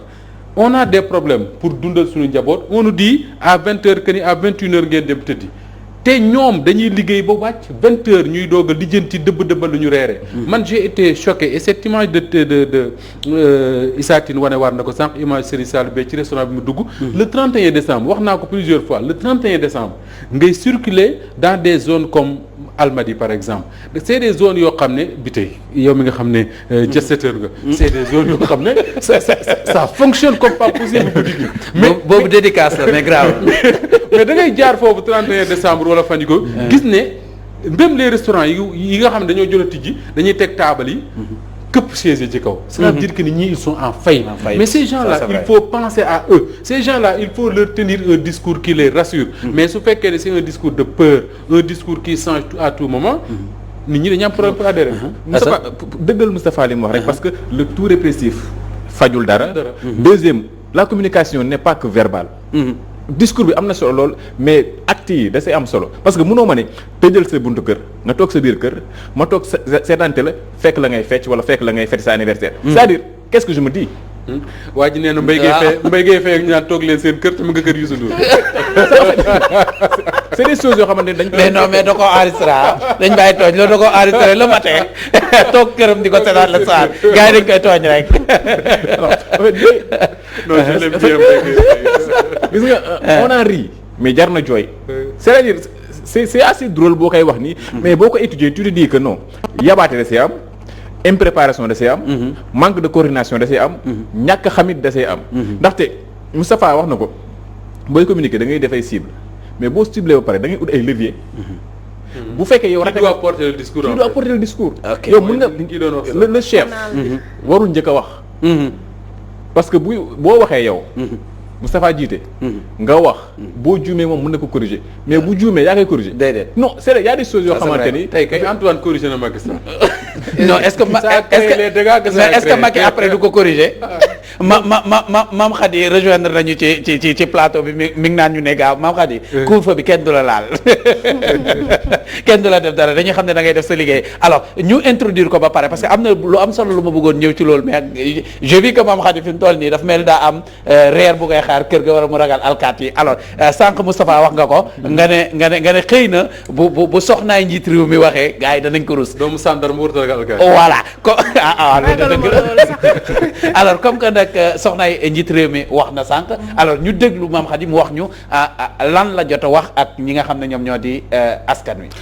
bi tey moom li mu jot a wax sax daanaka suñ koy wax du yàgg daanaka sax jur na réaction ci internet bi ndax ñu ngi doon douter entretien bi compté wu ma ko exactement minutes yi pour dire vrai mais dafa gàtt vraiment dafa gàtt te looloo gën a tax sax mu jur réaction ci net bi mooy pertinence su entretien bi parce que am na sax ñu naan mënoon na def rek benn post Instagram Twitter wala genre pour def ko si parce que dañu gis ne waaw parce que gàtt na et puis réaction yi génn c'est mais est-ce que am na njëriñ personne lambda sax ñoo ko def gàtt am njëriñ am na solo maa ngi si ñëw après di ngeen juger moom déjà li mu njëkk a wax mooy ci lu jëm ci wàllug fondation Servir le Sénégal si la wax parce que dafa gis ne dafa wax ne dafa nekk cible yenn imposteur dafay am ñoo xamante ne bi dañuy mbubboo li nga xamante ne bi mooy fondation Servir le Sénégal ngir di si am ay xaalis ak lu ni mel mais aussi jot na wax ne moom bi mu doonee première dame bëgguloon yor li lee di fondation bi parce que moom dafa bëgg a dund comme benn personne lambda comme ku mu doon Mame Khady wala keneen moom mais mu ne dañoo gis ne première dame bu nekk dafay am benn fondation donc looloo tax mu jël ko malgré elle leneen it tamit lu mu wax daanaka loolu la wax ci fondation bi yàggul mais wax na sur sa personne wax na it tamit ci maladie biñ koy waxal donte sax yàggu si maladie bi nga maanaam liñ koy tuumaal li ñu naan moom wérul dafa feebar ci yëfu xel waaw loolu ça m'intéresse loolu wax na ci na ñëw parce que nit ñi dañoo dafa am feebaru xel mais booy seet daanaka nag suñ naataango biñ toogoon poussé wul torop ci laaj bi mais moom dafa ne rek ne moom duy lire commentaire duy déglu vidéo donc nit ñi liñ koy wax te dama koy mettre entre guillemets mu ne moom li nit yi def problème moom def ko problème donc moom du lire commentaire du déglu vidéo yi tamit donc moom daal loolu donte sax insisté wuñ ci yëg na ko ñu ngi koy diñ te ba léegi it waxu ci wedduwul confirmé wul donc parce que man sax fi ma toog bi may déglu interview en tant que journaliste maa ngi naan kii na gën a poussé pour ñu gën a xam mais bon insisté wul donc voilà donte insisté wul et tout ça moom daal lim si wax rek mooy ne moom duy déglu commentaire parfois nag mu am ñu ñëw rapporter ko et tout ça mais du ci prêter attention parce que li nit ñi dund moom dunduwu ko donc déjà loolu la wax xanaa loolu rek la wax ci interview bi ci Covid bi aussi bi ko suñu naataangoo bi laajee ne ko ban message ngay kii dane xanaa ñu dolli ñaan yi genre yooyu noonu loolu la wax ñu dolli ñaan yi daanaka moom aussi tamit réponse am yi Moustapha doonul lu large yoo xamante ne bii nii am na lu bëri lu si génn ba tax sax yenn taskatu xibaar yi sax am nañu si bëri instant yi ñuy posté ci réseaux sociaux yi di wax ci lu jëm ci pertinence su li nga xamante ne bii mooy ITV bi parce que dañu gis ne am na si ñenn ñoo ko wax dama koy mettre entre guillemets ne montagne bu accouché d'une souris la voilà alors man foofu li may ñëw Moussa ban je vais poser la question xam nga wax na ko am na ñu naan ñi ngi bind naan ban pertinence la am c'est-à-dire li mu fi wax ni yëpp li mu fi wax li yëpp lan moo taxoon a jug kon moom sortie bi c'est la bonne question c'est ça man loolu lan moo taxoon a jug sortie pourquoi parce que amul lenn lu mu ci wax loo xam ne nit ñi mën nañu jàpp ne lii kat leer na feebar ba tontuwul biñ koy tuumaal lu jëm aussi ci Covid bi nañ ñaan loolu la ñëpp di def alors donc fondation bi la wax ne am na ay arnaqueur mais est-ce que loolu kese rek jar na non mais non seulement tu te poses la question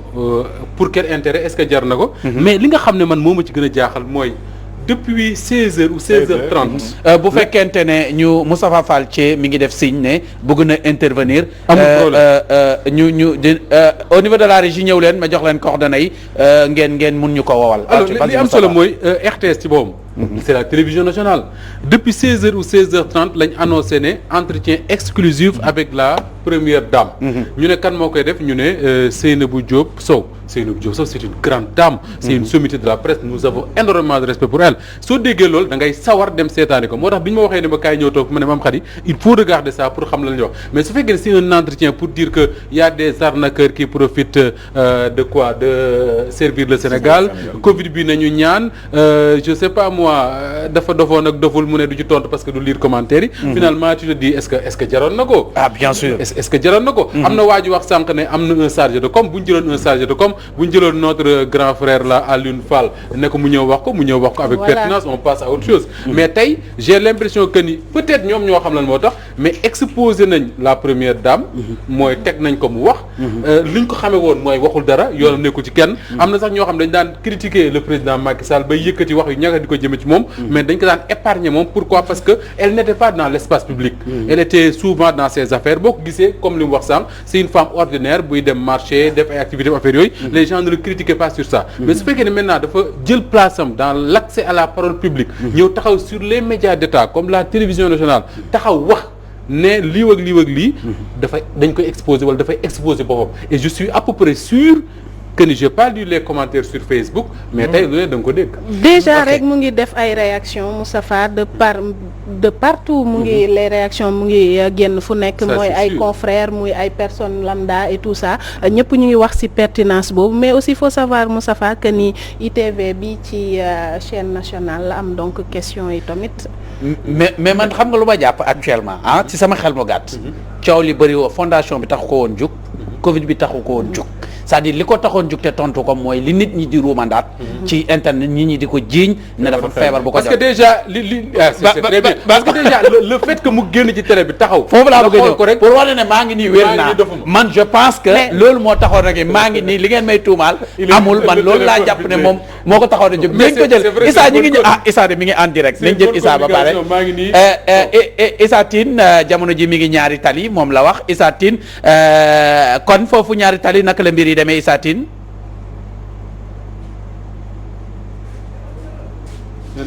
mu mel ni kon ñi ngi kii ak Issa Tine alors ndax ñi ngi fi nga xam ne moo di daanaka Fass ci la ñu nekk jamono ji ngir jéem a mën a daal di xam li nga xam ne moo di li ñuy gis ci mbeddi Ndakaaru yi donc jamono ji yaa ngi gis noonu fii nag moom dane wëyëng daanaka kenn nekk fi Mouhamadou Biteye donc melul comme ni Grand Yoff mel nga xam ne dafa bëriwoon ay doomu aadama ñi ngi kon ci diwaanu Fass ci la ñu nekk jamono ji ngir mën a àndandoo ak askan bi dundandoo couvre-feu bi ak itam une découverte ndaxte xëy na ñu bari xamuñu lan mooy xew ci guddi gi ak naka la Ndakaaru di mel ci diwaanu guddi gi donc li ñuy gis nii ci écran bi moo di Dakar ci diwaanu guddi ak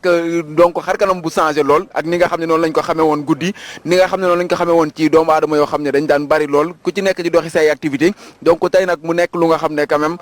lu particulier la ci jamonoy couvre-feu donc fii en tout cas bariwul ay nit te itam bariwul ñu nga xam ne ñi ngi doxi seen yitte comme ni ko waa Grand Yoff defee ak yenn ci ay koñ yoo xam ne itam gis nañ ko fa sàng nag ñi ngi gisaat itam policiers yi en tout cas ñuy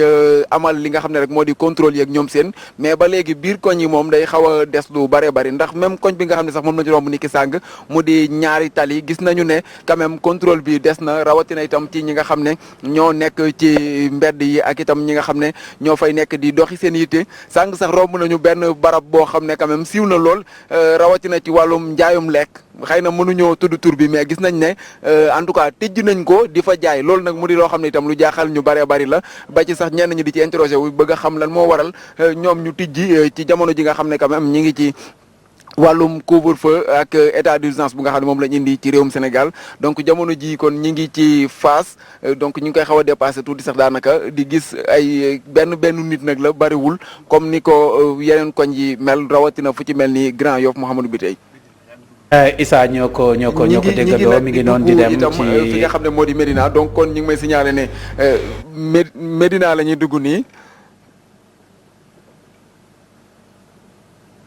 voilà donc Médina la ñuy dugg jéem a xool itam ndaxte nag Mouhamadou Biteye am na loo xam ne quand même daan nañ ko dégg Médina donc xam nga boo xoolee couvre-feu bu njëkk ba daanaka ñoom ñoo ci gënoon a ràññeeku wala bokk nañ ci askan ci gënoon a ràññeeku ndax avant sax ñuy gis ay manifestations pour la revue des restrictions ci yenn ci ay gox-goxaat yu nekkee ci réew mi rawatina itam ci wàllum li nga xam ne moo di mesures yi ñu jëloon ci wàllum transport beeg yooyu gis nañ ne Médina bokk nañ ci ñu nga xam ne quand même fësoon nañ ci trop ci manifestation yoo xam ne moon na ci waaye nag tey dafa mel ni xëy na ni leen ñenn ñu doon bàkkee moo war a tam génnuñu bu baax génnuñu ngir war a amal li nga xam ne moo di doxi seen yitte wala manifestation yi donc gis nañ ne daal Médina calme na donc yéen a ngi gis noonu ci image yi daanaka bëriwul ay doomu aadama yu nga xam ne ñi ngi génn di ci mbedd yeeg yooyu donc ñi ngi jëm nag ci beneen allée mu di allée du centenaire jamono ji moom la ñuy jël donc ñi ngi gis noonu fi nga xam ne moo di caserne bu Colobane caserne Samba Diéry Diallo donc nag mu di xëy na tekkaaral goo xam ne moom lañ ci nemmeeku bu fekkente ne yéen a ngi gis noonu mbedd yi ak allée du centenaire ak ni nga xam ne noonu la daan mel ci jamono yi nga xam ne nekkuñu woon ci ay couvre-feu ak yooyu donc mu di Dakar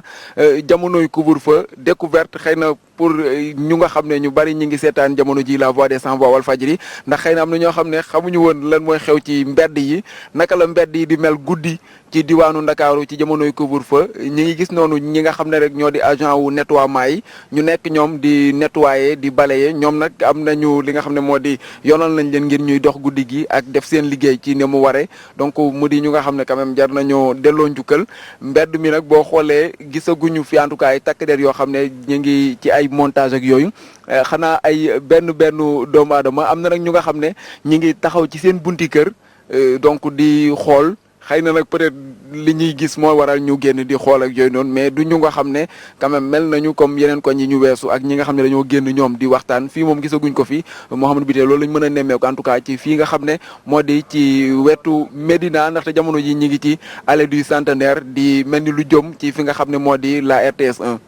en tout cas Issa tey c'est la doxantu de Issa Tine tey moom am nga loo xam ne sa président amu ko ndax doxantoom bi defuñ ko woon en direct yow nag yow sa doxantu dañ ko def en direct yaakaar naa ne kon battre nga record bi kon bu fekkee président mi ngi ñuy seetaan xam naa dina xam ne Issa Tine battre na record bi waaw mu nekk loo am solo waaw. justement moo de revenir un peu rek sur Mame Khary ak première dame Marième Faye Sall sànq ba léegi ñu ngi posé question lan mooy pertinence yu entretien boobu. entretien bi 22 minutes la durée déjà. 22 minutes la dem à la RTS. C'est un peu dans les mêmes temps que les discours de fin d'année de Macky Sall. ok 22 minutes. Deuxièmement mu nekk si contexte boo xamante ni ñëpp a ngi xaar le chef d'État wax. parce que dañ doon wax ni Macky Sall dina wax à 20h. Sénégal yëpp loolu lañ doon xaar. suñu Macky Sall on l'a vu moom elle. Troisièmement mu répondre question bi nga wax léegi. est-ce que du tuuma boobu la doon teggi. c'est une question légitime. et lecture la boo xamante ne mën nañ ko see am ndaxte leneen li mu wax lépp. waa fondation bi wax nañu. parce que li bi tey wax te pertinent mooy le fait que mu ñëw toog. devant les caméras rek ça veut dire que xaw ma nag avant xaw ma après. mais en tout cas ça veut dire que à ce moment précis moom. dara jot mais aussi ci réaction yi aussi. su ma nee dara jot ko nag mooy si wàllu. et puis ku suivre interview bi aussi gis na benn relax de trop buñ ci nemmeeku si moom ba tax sax aussi loolu. jur na oui trop même. trop même pour une première dame. loolu aussi tamit jur na benn commentaire. mais moom elle a été toujours comme ça. si mais elle a été toujours comme ça. si elle a toujours été relaxe. si mais cette fois-ci genre en tant que bon parce que c'est des communicants yu ko suivre ñoo si àddu. donc ñoo wax ne donc ni mu relaxé tey de trop. même la façon de rire sa façon de répondre aux questions genre ni muy amee benn. ni muy xawee avant ñoo teg l'entretien j'ai lu benn internaute mu naan fexeel ba bu fa xaaxatay bu fa tàppaate ça veut dire que luñ tàmm di gis ci moom la du loo xamante ne lu bees la sans que y a un confrère qui m'a envoyé un message mu wax ni Marième Faye a également dit que qu'elle prépare de bons njogonal tous les jours loolu rek laa jàpp ci entretien bi c'est un confrère kooku il est gourmand non ce que ça veut dire loolu da ngay am beneen lecture ça veut dire que dara lu am njariñ génnul ci entretien bi un journaliste de son calibre moom wax ni loolu la jàpp ci entretien bi ça veut dire que entretien bi dara nekk ci loo xamante ne ak aussi ne Macky daf koy perturber bañ na ak a jonge loolu aussi gis nañ ko ci mu ne non j'ai pas compris non j'ai pas compris nga ne ñu ne mu ne aussi Macky daf koy perturber waaw donc ñu ñeneen ñi comme li Assane ne am na confrère yu gis ne loolu lañ ci retenir am na ñeneen ñu ne phrase boobu lañ ci retenir non mais loolu si yëgoon seetaan ko parce que loolu ça devient grave ah parce que ne dem na bay wax perturbation bi ko mais faut savoir aussi que ni c'est une personne aussi alors oui ma lii dañ ci dellu soit mais ñu dem ci jël professeur Ngouda Mboup moom itam xam-xam màcc jëm ci wàllu constitution ñu jël ko ci buum bi professeur ñu ngi lay nuyu. maa ngi lay fay bi tey. waaw professeur dégg nga waxtaan wi ñu teg ko tey doon waxtaanee lu jëm ci njeextalu couvre-feu bi ñu gis ne ki nga xam ne moo di jëwriñ ji ñu dénk kaaraange bi réew mi tey na mu waxee ak li nga xam ne moom la président waxoon am na ak wuute gu ci am ndax président de la république dafa waxoon ne lii di couvre-feu bi mi ngi tàmbalee le 6 jeex le 17 alors tey jii ki nga xam ne moom mooy jëwriñ ji ñu dénk kaaraange bi réew mi ne le 7 la ñu wax ne moom la tàmbale woon jeex le 18. alors bi ñu xoolee mbind maanaam communiqué bi nga xam ne moo bàyyeeko woon ci makkaanu jëriñ ji ñu dénk kaaraange bi réew mi dañ ci bind lu leer nañ ne le 6 la ñu tàmbali mu jeex le 17 alors tey jii ban njàngat nga mën a def ci loolu. waaw jërëjëf ci question bi am na solo. damay rappeler rek ñaari yëf ñi dañoo jëloon état d'urgence boole ko couvre-feu.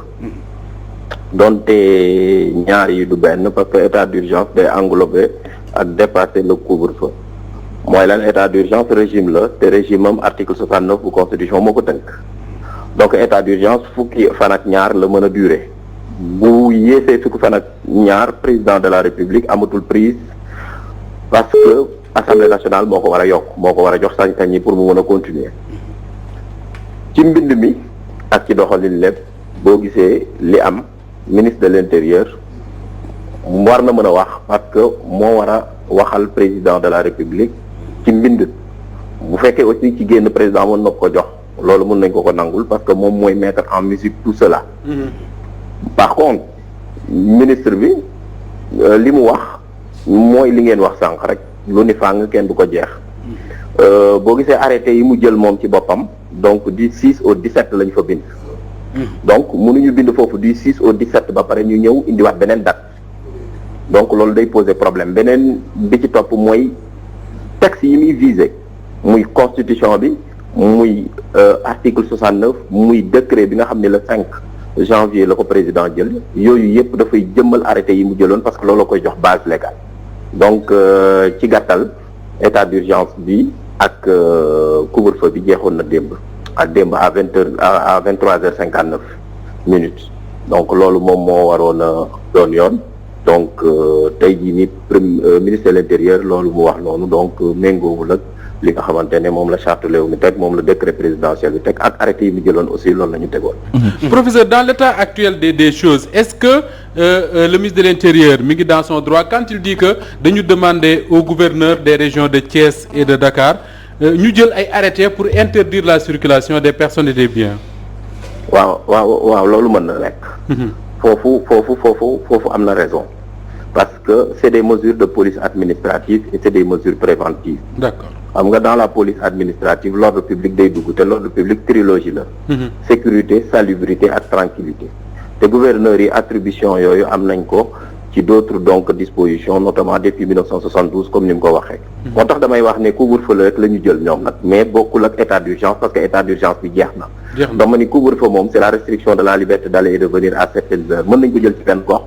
comme mën nañ ko jël aussi ci beneen gox mën nañ ko jël ci Sénégal mën nañ ko jël ci dëkk bu ndaw sax may rappeler rek ni même maire yi sax tey su leen neexoon ñu aggraver les mesures mais mënuñu ko restreindre par exemple benn maire mënoon na ñëw ni man sama gox ci Thiès wala Dakar foofu laa nekk maire bi ni man dama koy def de 19h à 6h du matin su ko neexee parce que yoon jox na leen ko comme prérogative.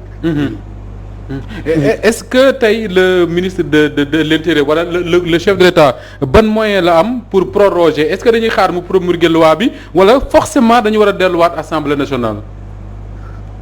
De toute façon état d'urgence moom jeex na kenn mënatu ko proroger. D'accord dañuy jël beneen. parce que warut a am intermittence ci digg bi donc état d'urgence moom kenn mënatu ko proroger beneen bi ci topp mooy président de la République bu fekkee la nouvelle loi bi nga xamante ne. dafa indi un nouveau régime mooy le régime des catastrophes naturelles et sanitaires bi nga xam ne mooy troisième régime de crise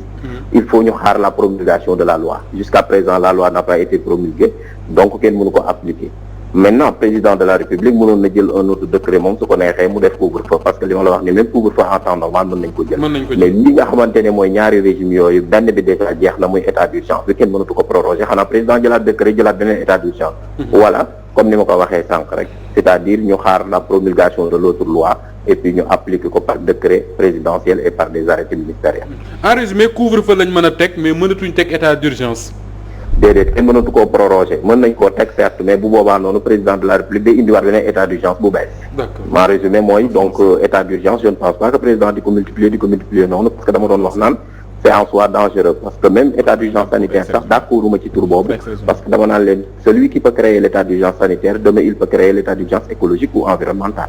et donc du coup c'est tellement sérieux ba nga xamante ni ay mesures yoo xam ne la bu ñu koy lever kenn du ko lever noonu am na rek lu ma bëggoon a wax leneen mooy dans la forme le ministre de l'intérieur quand même loolu man seetlu naa ko parce que Sénégal day état de droit moom wax na ko rappelé nañ ko donc mooy état boo xam ne il est soumis au droit kon waruñu toog ba 20h30 nga xamante ni couvre-feu bi de 30 minutes moo ci des ñuy ñëw di wax citoyens yi ni jeexul tey wala jeex na démb loolu je pense que erreur de communication la nañ ci veiller prochainement pour teel ko wax askan wi parce que nit ñi dañoo war a mën a jël seen matuwaay parce que tey jii am na ay nit yu mënoon a génn tey jii nit ñu jàpp leen wala dara te su boobaa noonu je pense que kenn mënu leen tenir responsable.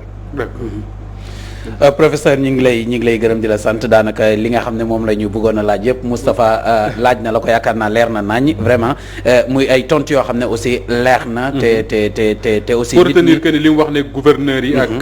préfet yi li ñu def. droit may na leen ko. du état d'urgence mais ay. couvre-feu état droit may na leen ko may na ko président de la république. leneen li mooy déplorer le fait que le ministre de toog ba 20h. mu ñëw toog à la télé naan ñu ci état de droit lañ nekk état de droit nag. mooy état boo xam ne dafay respecter droit wu Assane Gueye. bu Mame Khady bu Bitèye ak bu Antoine Diome ak bu keneen ak keneen. état boobu boo ci nekkee su décisions yi mel ni wala di waree jël da nga koy teel a wax citoyens yi pour ñu jël seen ay dispositions. mais est-ce que nekkul Moustapha Tabo des fois dafa am. loolu lañ doon arrêté gouverneur. génn na. arrêté bi génn na. bu gouverneur de Dakar moom génn na parce que commencé nañ koo tas. waaw si internet bi. bi firndeel ni waxu Antoine Diome yi ni jël nañ des mesures donc article premier ñu ngi naan afin de limiter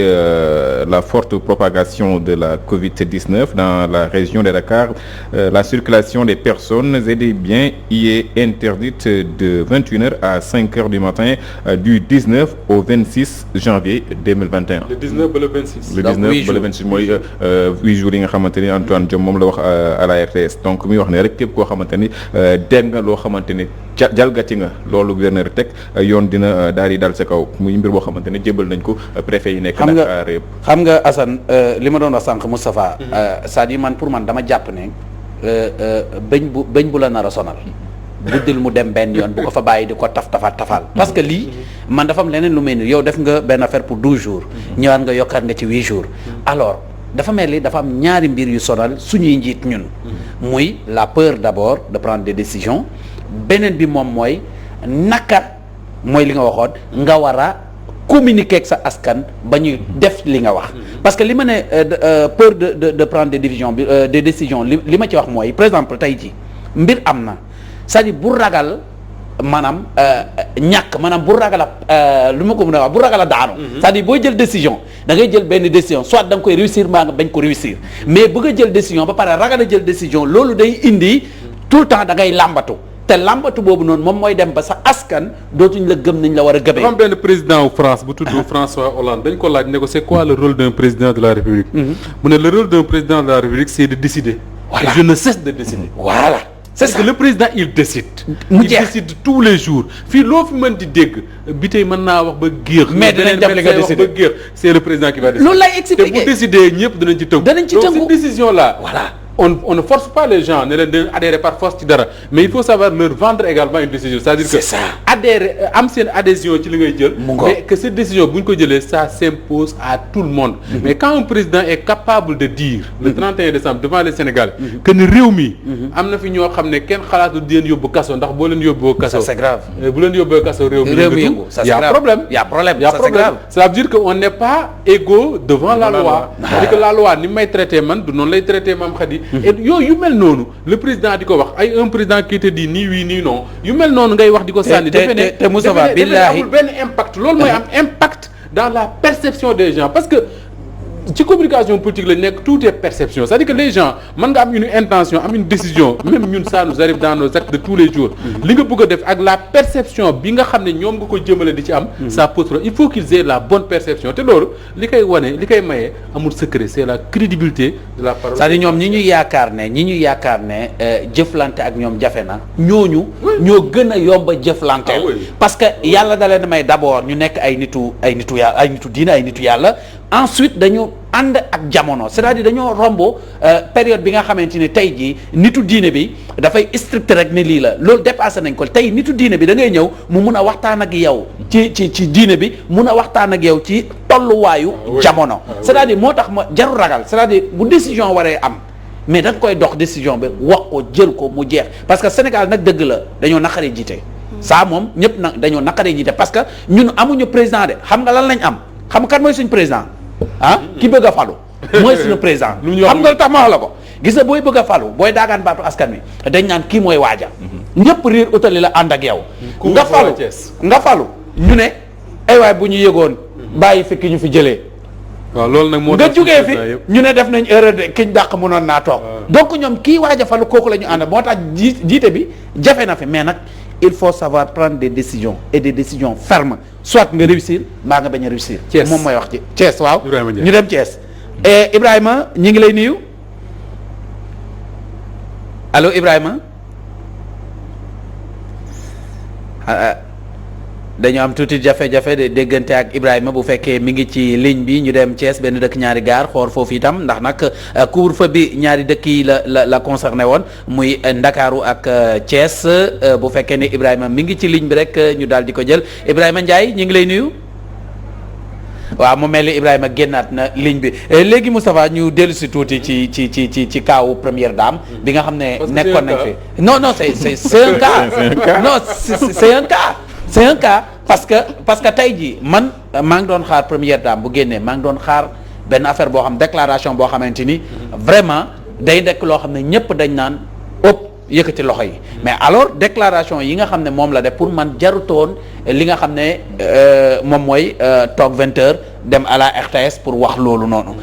jàngat boobu ma ci am man loolu laa jàpp ne loolu la dafa bëgg a weddi tuuma la wéykat bi waxoon ne maanaam weddi tuuma du kii du ragal setal sa der la. alors Biteye. waaw Ibrahima. waaw Biteye maa ngi lay fay. Ibrahima mu mel ni tey jii couvre-feu bi dégg ngeen ko Thiès naka la ñu dundee li nga xam ne moom moo di wéyal juróom-ñetti fan yi nga xam ne moom la ñu tegaat ci mbiru couvre-feu bi. ah waaw Biteye maa ngi lay nuyu bu baax di nuyu Moustapha bi nga nekkal plateau bi ñu ngi suivre débat bi macha allah.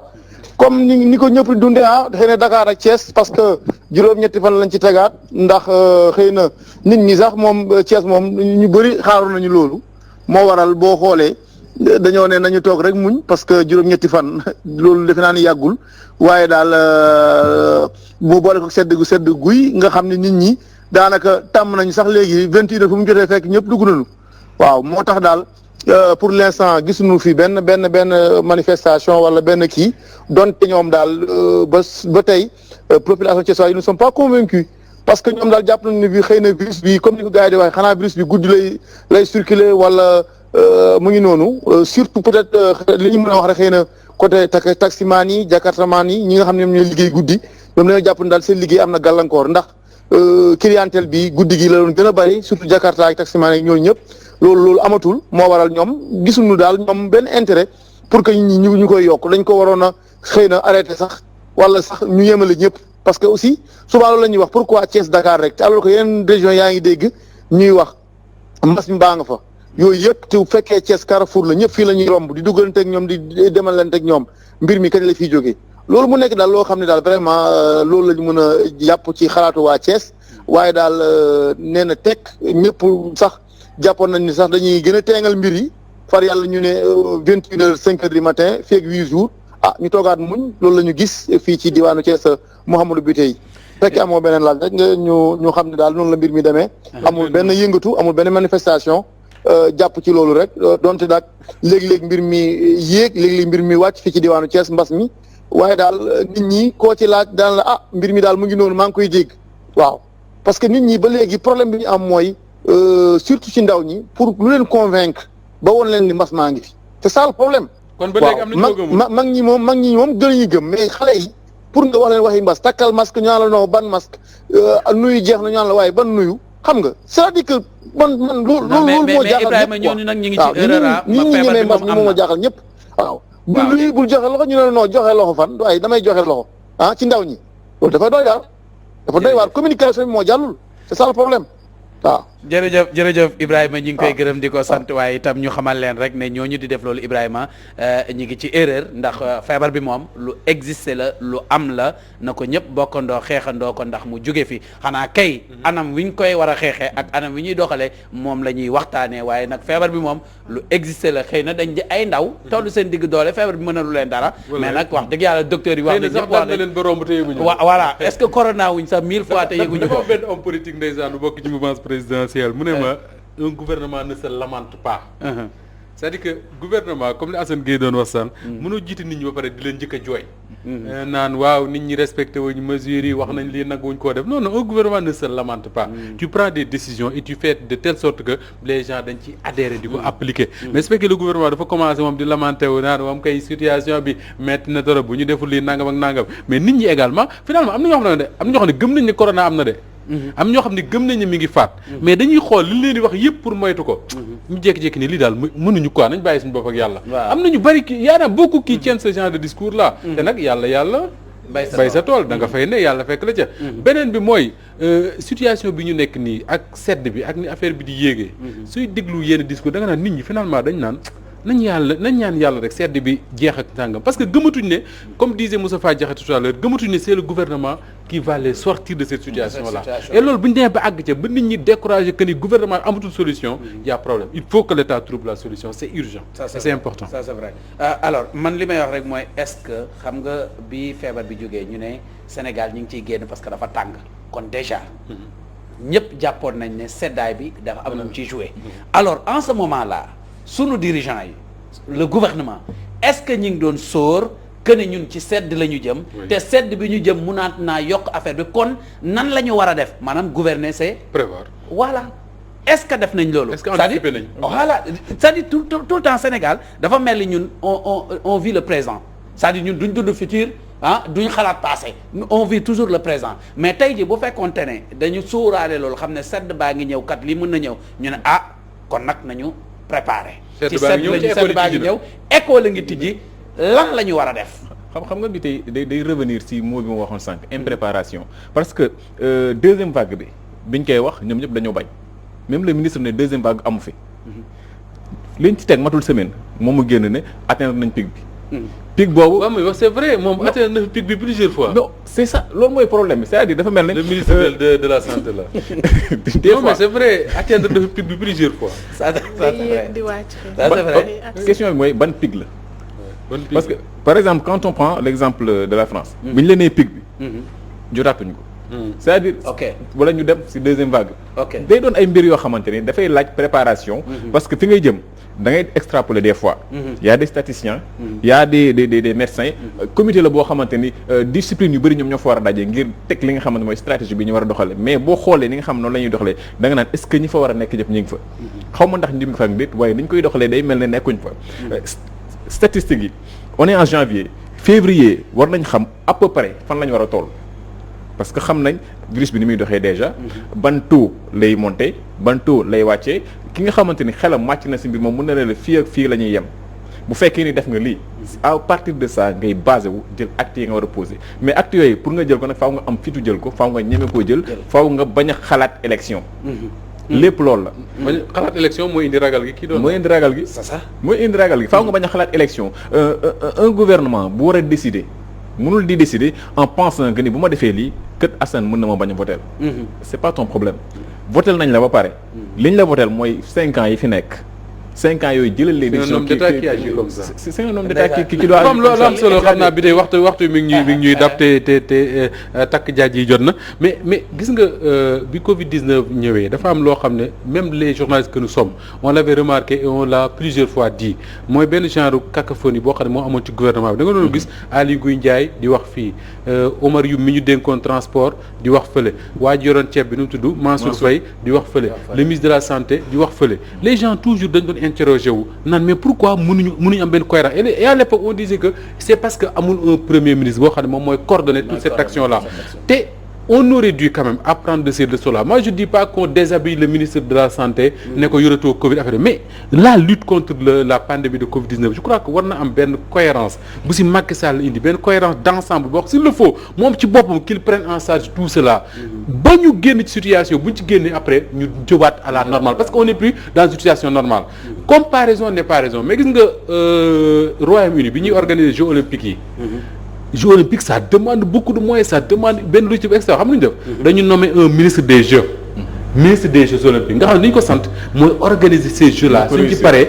qu'on revienne à la normale. Sénégal est-ce que mënuñu réfléchir parce que boobu ba léegi ñu ngi wax un comité scientifique comité national de gestion des épidémies tout cela ñu ngi koy wax ba léegi mënuñu am une cohérence d'ensemble parce que c'est pas que Moustapha au niveau de la régie am na numéro mu leen jox muy Moustapha Fall Thié moom jàpp na ne xëy na dañ ko bëggul a jël xam naa dañ koy jéem a jotaguñ ko kon insisté leen ngeen jot ko parce que ñun on est là pour tout le monde parce que message bi sax dafa xaw a salé parce que nee nañu dafa constaté que ne moom intervention intéressé wu mais loolu moom vraiment loolu amul ado kon gars yi ñaan naa leen ngeen insister ndax mu dugg pour wan ko ne téléphone voilà ou bien moom bu ma mënee woo sama téléphone ma joxe téléphone bi ñu dugal ko pour wane ne on a besoin de lui soxla nañu xalaatam parce que aussi tamit ñun on est là pour tout le monde c'est la voix des sans voix alors parenthèse la woon rek pour mu xam ne ñu ngi ci moom pour jot ko kon régie numéro bi ma leen jox insté leen ngeen jot ko jox ma ko bala ñoo tëj parce que ñu ngi waaj a jeexal Moussa vas-y donc je disais que soo demee en France par exemple dañu am un comité scientifique te man dama seetlu gis nga le gars qui dirige un comité scientifique ku xaw a mage la sax tur bi moo may échappé un peu mais même su fekkee da nga fa am une décision concernant l'éducation nationale ba lañ ciy wax c'est lui qui donne les directives c'est pas le président Macron moom mooy wax ne je l'ai entendu la semaine dernière mu ne en France c'est impensable ñuy tëjaat école yi mu ne ce qu'il faut faire kay mooy renforcer les mesures renforcer les restrictions dans les écoles yi demoon et ça pour man c'est extrêmement important donc ñi ngi situation boo xam ne guddi gu bët setagul comme on dit le ministre de la santé xëy na mi ngi def li mu mën ak les moyens qui sont mis à sa disposition je ne juge pas son action mais le constat sur le terrain mooy l'affaire ne recule pas comme l'affaire ne recule pas il faut l'aborder autrement yaa ngi wax ne nañu demaat ca fondement ba commencer waat tabax bi s'il le faut qu'on le fasse mais on ne peut pas continuer comme ça à laisser nos personnes qui nous sont vraiment très chères Covid bi di jël di yóbbu alors qu'on a peut-être les moyens de faire face il faut faire quelque chose mais juste lu ma bëgg a rajouter rek ci Moustapha mais souvent dañuy wax ne état bi moo war a def wala personnel de santé bi mais aussi dafa war a doon benn engagement boo xamante ne bii citoyens yi ñoo ko war a jëlee seen bopp je pense que ni loolu rek moo fi mën a jëlee mbas bi parce que état mën na def lépp teg mesure bu nekk bu citoyens yi amul benn esprit bi tout ça pour combattre feebar bi aussi du mën a dem parce que gouvernement lu mënti teg te population voilà ñu jël président président ñi ngi lay nuyu allô Moustapha Fall allô alors finalement c'est pas nous c'est lui oui allô Moustapha allô oui bi tey waaw Moustapha gis nga de ñun ñu ngi doon góorgóorlu pour jot la xam naa réseau bi rek moo ñu sonaloon acca ñi ngi lay nuyu waaw maa ngi leen di fay acca bisimilah kon gis nga seetaan nga waxtaan wi seetaan nga déclaration jëwriñ ji dénkaaraange biir réew mi ana lan moo ci sa xalaat waaw xam nga tey l'information phare mooy que état d'urgence bi jeex na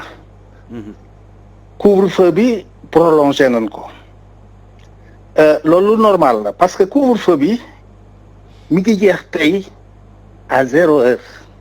contrairement à liñ foog de démb la non tey à 0 heure la war a jeex couvre-feu bi ñu ngi ko jël le 6 président oui lan moo tax mu war a jeex tey à 0 heure alors que au début waxoon nañ c'est du 6 au 17 moom la ñu bind noir sur blanc loolu le président de la république wax yow tey nga bëgg a ñëw ne kon tey la war a jeex mooy le 18 à 0 heure pourquoi décret bi waxul loolu waxul li nga wax président décret bi maa ngi ko wax la wax président maa ngi tim décret bi ay arrêté ministériel nga may wax waaw vas-y lu décret bi wax vas-y lu décret bi wax décret bi dafa ne couvre-feu bi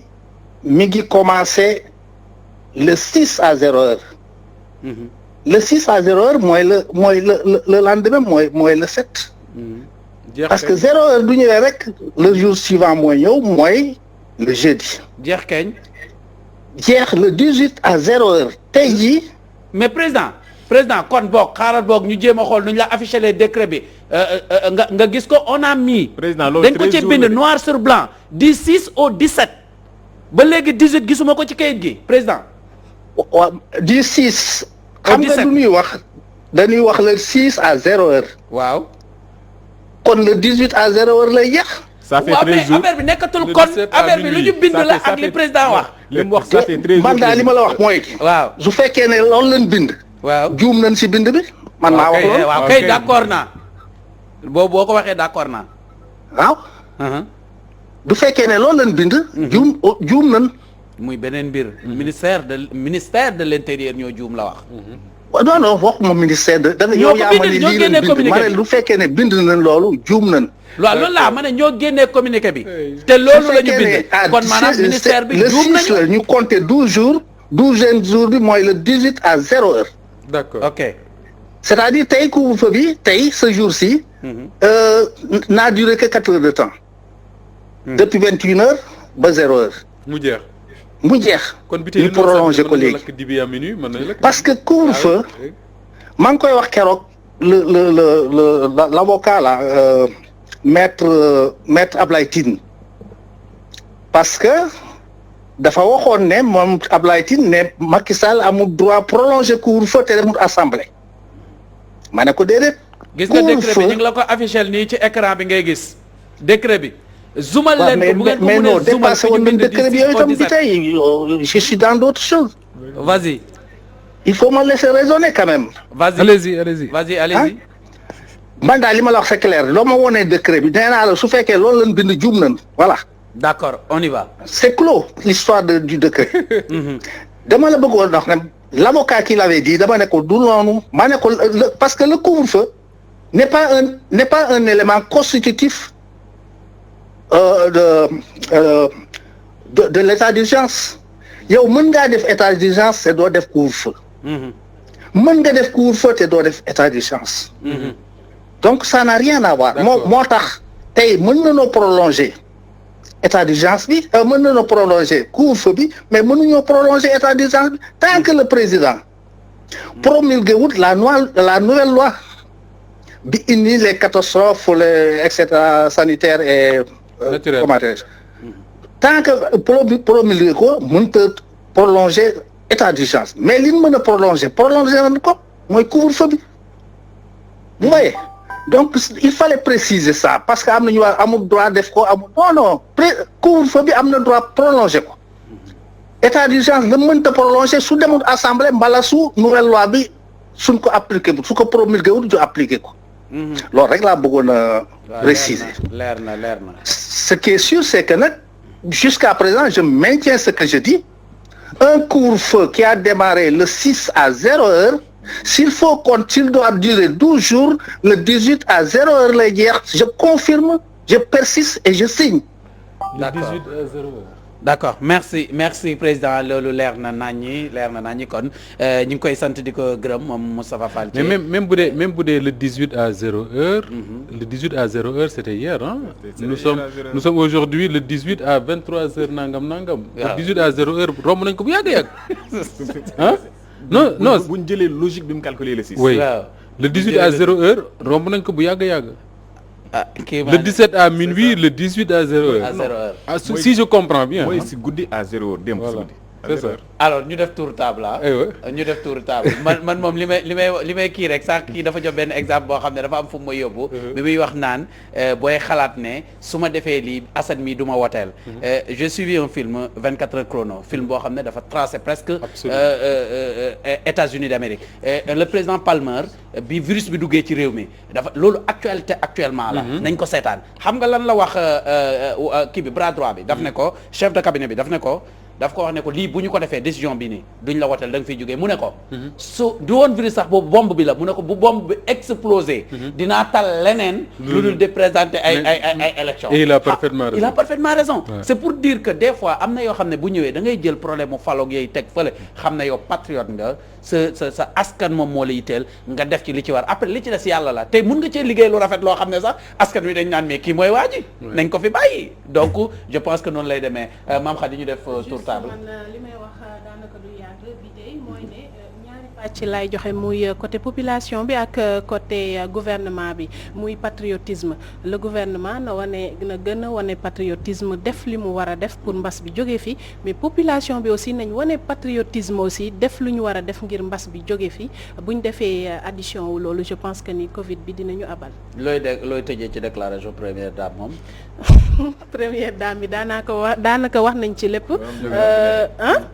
fast track la woon interview fast track donc voilà. fast track la woon voilà. non dafa am lu maam Khady wax sànq mooy ci patriotisme citoyen yi. man dama gëm ne te loolu français yi ñoo ñu ko njëkk a comprendre gis nga bi ñu demee ba Covid bi xaw a wàññeeku après mu commencé ñëwaat ñu xam ne mënatuñu toog bañ a faire tourner l'économie xam nga le discours dafa changé xam nga nu mu changé mooy lan dañuy wax ne ndaw ñi la ñu wutal message ne leen ñun ñëpp xam nañ ne da ngeen a bëgg seen maam yi ñun ñëpp xam nañ ne bu ngeen sañoon di dund ak seen maam yi ay at ci kanam donc il faut les protéger pour espérer les revoir c'est-à-dire que tey le vrai discours pour man mooy dire aux jeunes sénégalais ñi ñuy seetaan ñi ne ci mbedd ñi ne ci kër yi ñiy jooytu fu ñu nekk ne nangam ak nangam wax leen ne xëy na yow mii mbër mi am nga tu es assez bien portant amuloo benn feebar virus mën na la romb comme on disait à l'époque tësati la dem du la def dara mais fàttalikul ne am nga yaay ju màgget wala am nga yaay ju feebar am nga papa ju màgget wala nga am nga papa ju feebar xëy na sax quartier bi nga dëkk am na ay mag yu fa nekk et mag ñooñu sa responsabilité première mooy yow xëy na mënul la dara mais nga protéger leen ndax bu leen dalee mën na leen faagag je crois que ce discours là il faut ñu ci insister auprès des plus jeunes. Ça c'est vrai. Assane, il faut trouver le bon discours trouver canaux yi nga war a jaar trouver levier yi appuyer aussi ñi nga xamante ne askan ñoom la ñuy déglu parce que sànq ba léegi ñi ngi wax bu fekkee moom mënatul wax ñu déglu ko am na ñoo xamante bu ñu xëy ñu dégg leen te am na fi il faut mu appuyer si ñoom bu jaaree si ñoom facilement dina lim escompté maanaam li mu doon xaar ci li nga xamante mooy discours bi mais aussi di jëfee li ñuy digle ñoom bu ñu yem rek si wax ni askan bi def leen lii mais bu ñu ko defee ba pare ñoom seen bopp seen comportement na conduire askan wi si voie bi ñu war a jaar ñun tamit à notre niveau la population ku si nekk xam ses responsabilités parce que combat la boo xamante ne c'est individuel avant moo nekk combat wu mbooloo mi yëpp alors kon yaakaar naa ne ñoo ko déggandoo mbokk téléspectateurs yi tey jii ñu defaloon leen édition spéciale bëggoon nañu delluwaat ci Issa Tine waaye xaw bu ma sañoon ñu dellu ci moom tëjee ko mais xaw ma ndax waaw voilà mi ngi en ligne Issa kon dañuy dellusiwaat ci yow rek tëjee la li nga xam ne moom moo di jotaay ba nga wax ñu jamono ji fi nga nekk ak fi nga toll.